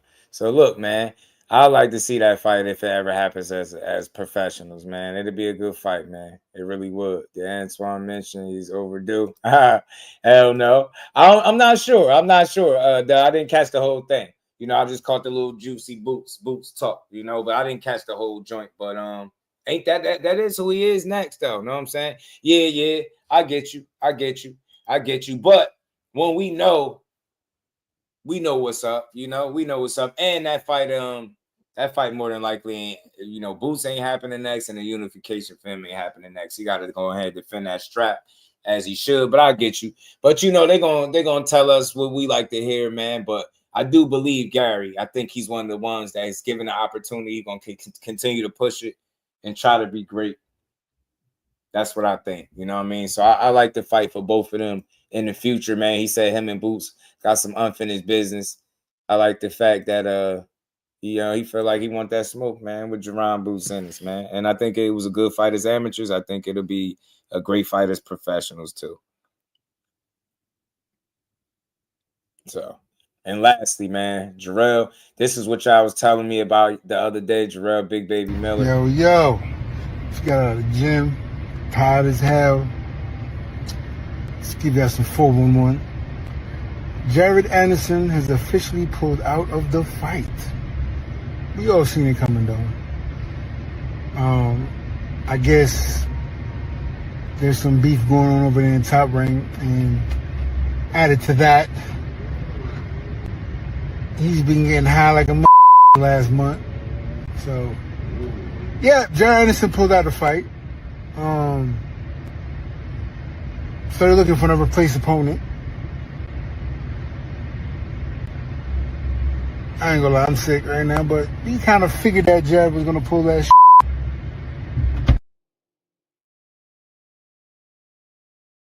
He's saying something about him getting high. I don't know nothing about that. I'm not in his personal business or personal affairs, but it was unfortunate. I was looking forward to that fight, the battle of the babies, man. Battle for the name. I feel like the loser got to change their name from Big Baby. That was just me, you know, but I think it would have been a fun fight. I don't look at Jared as scary. I don't have all the details. You see what's going on with Top Ring. Shit is a little iffy. I don't know if that has anything to do with it. I don't know if it's on Jared or if it's business. I don't know how the details, but what we do know is they're saying he pulled out of the fight. I mean, it's the same dude that went over and fought Martin Bacoli when his own promoter didn't want him to do it. If I'm correct about that, I don't think Jared's a scary dude.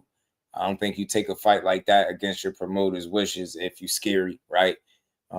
He clearly seemed like he bought his paper. If his paper right, he getting in the ring, just like most of these guys. So I wish I had more details as to what led to him pulling out of the fight. I don't. That's just what he's saying, man. Maybe it'll come out, maybe it won't. Anderson don't be, you know, whatever. You know what I'm saying? Yeah, it seemed like it. It seemed like he, but yeah, I don't know what he got going on. Maybe he got some distractions, maybe some shit going on outside of boxing for him as to why he ain't getting the ring. I don't know, but it's unfortunate because I think Big Baby versus Big Baby was dope. You know what I mean? Big Baby Miller versus Big Baby Anderson. You know what I mean? Good fight. And I don't think Jared is scary, but it seemed like he definitely ain't trying to be the world's greatest heavyweight. That's for sure. You know what I mean? But like you say, he just won his money and he won't get up out of here in a few years. So maybe that's what he on. I don't know what the reasoning is for it, like I said, but I'd have leaned towards Jared Anderson for me. Jarrell Miller ain't looked the same since he got caught with the PD situation with Joshua. He don't look like he got the same volume and the same intensity with the way he fights. So to me, I feel like Jared younger, fresher, better at this point. No PEDs. He is, you know, Big Baby Miller is a big body guy, but I just think he'll be able to figure it out for real. You know what I mean, I think Jared Anderson is smoother boxer, more fluid guy. And I don't know, maybe Big Baby Miller with the experience try to overwhelm him or whatever, but be a good fight though. Be a good fight. But it's unfortunate now they're looking for a replacement for Big Baby Miller. So let's see. You know what I'm saying? Let's see. Yeah, he's still hanging around, Ty. Still hanging around, man. But he definitely don't look the same since getting caught. He don't look like he throws many punches as he used to. He used to look like he threw nonstop. Like he used to throw a lot of punches, man. He just don't look like he does that anymore. Like he's definitely a different dude.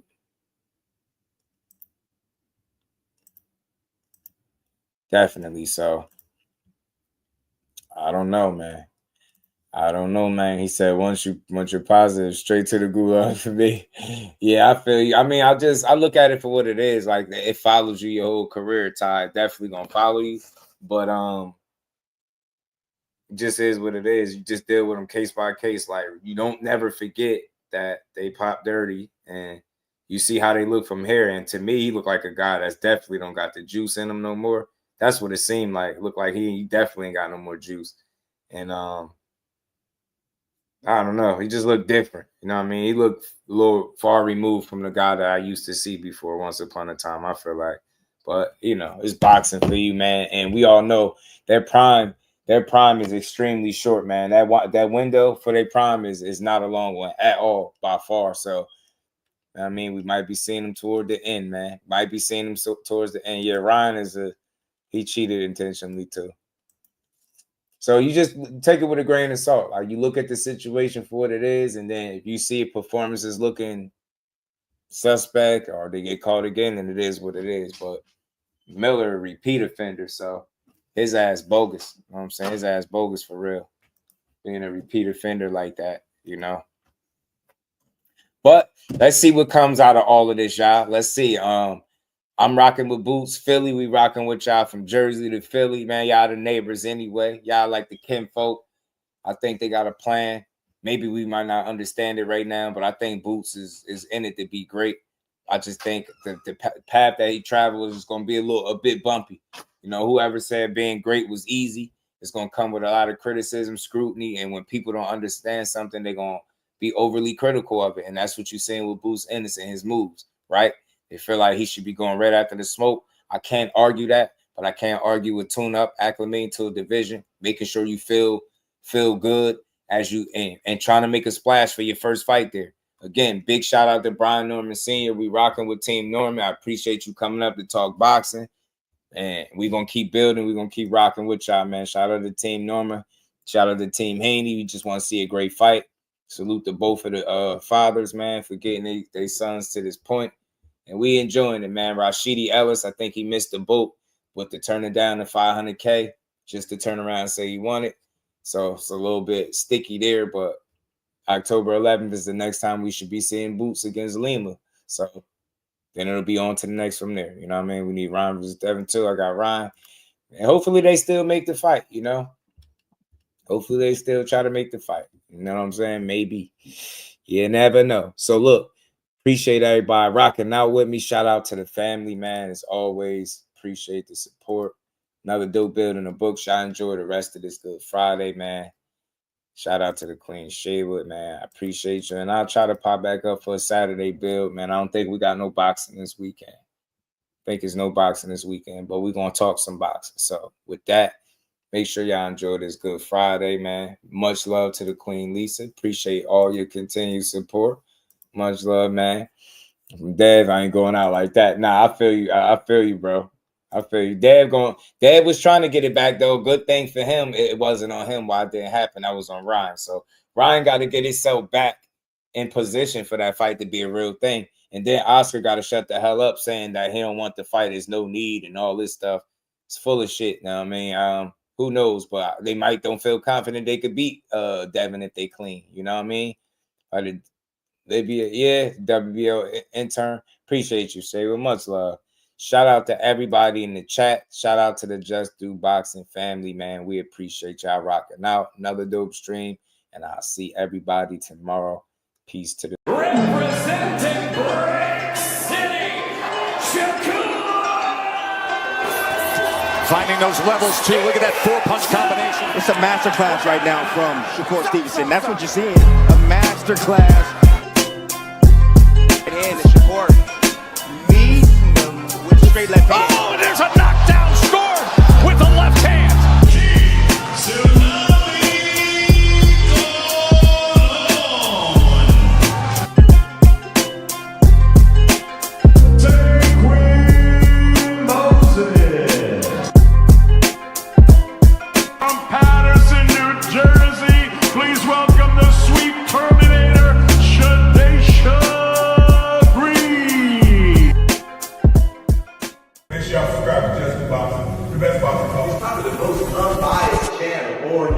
Right now, we're going to give him a Just Do. Shout out to my brother Just Do.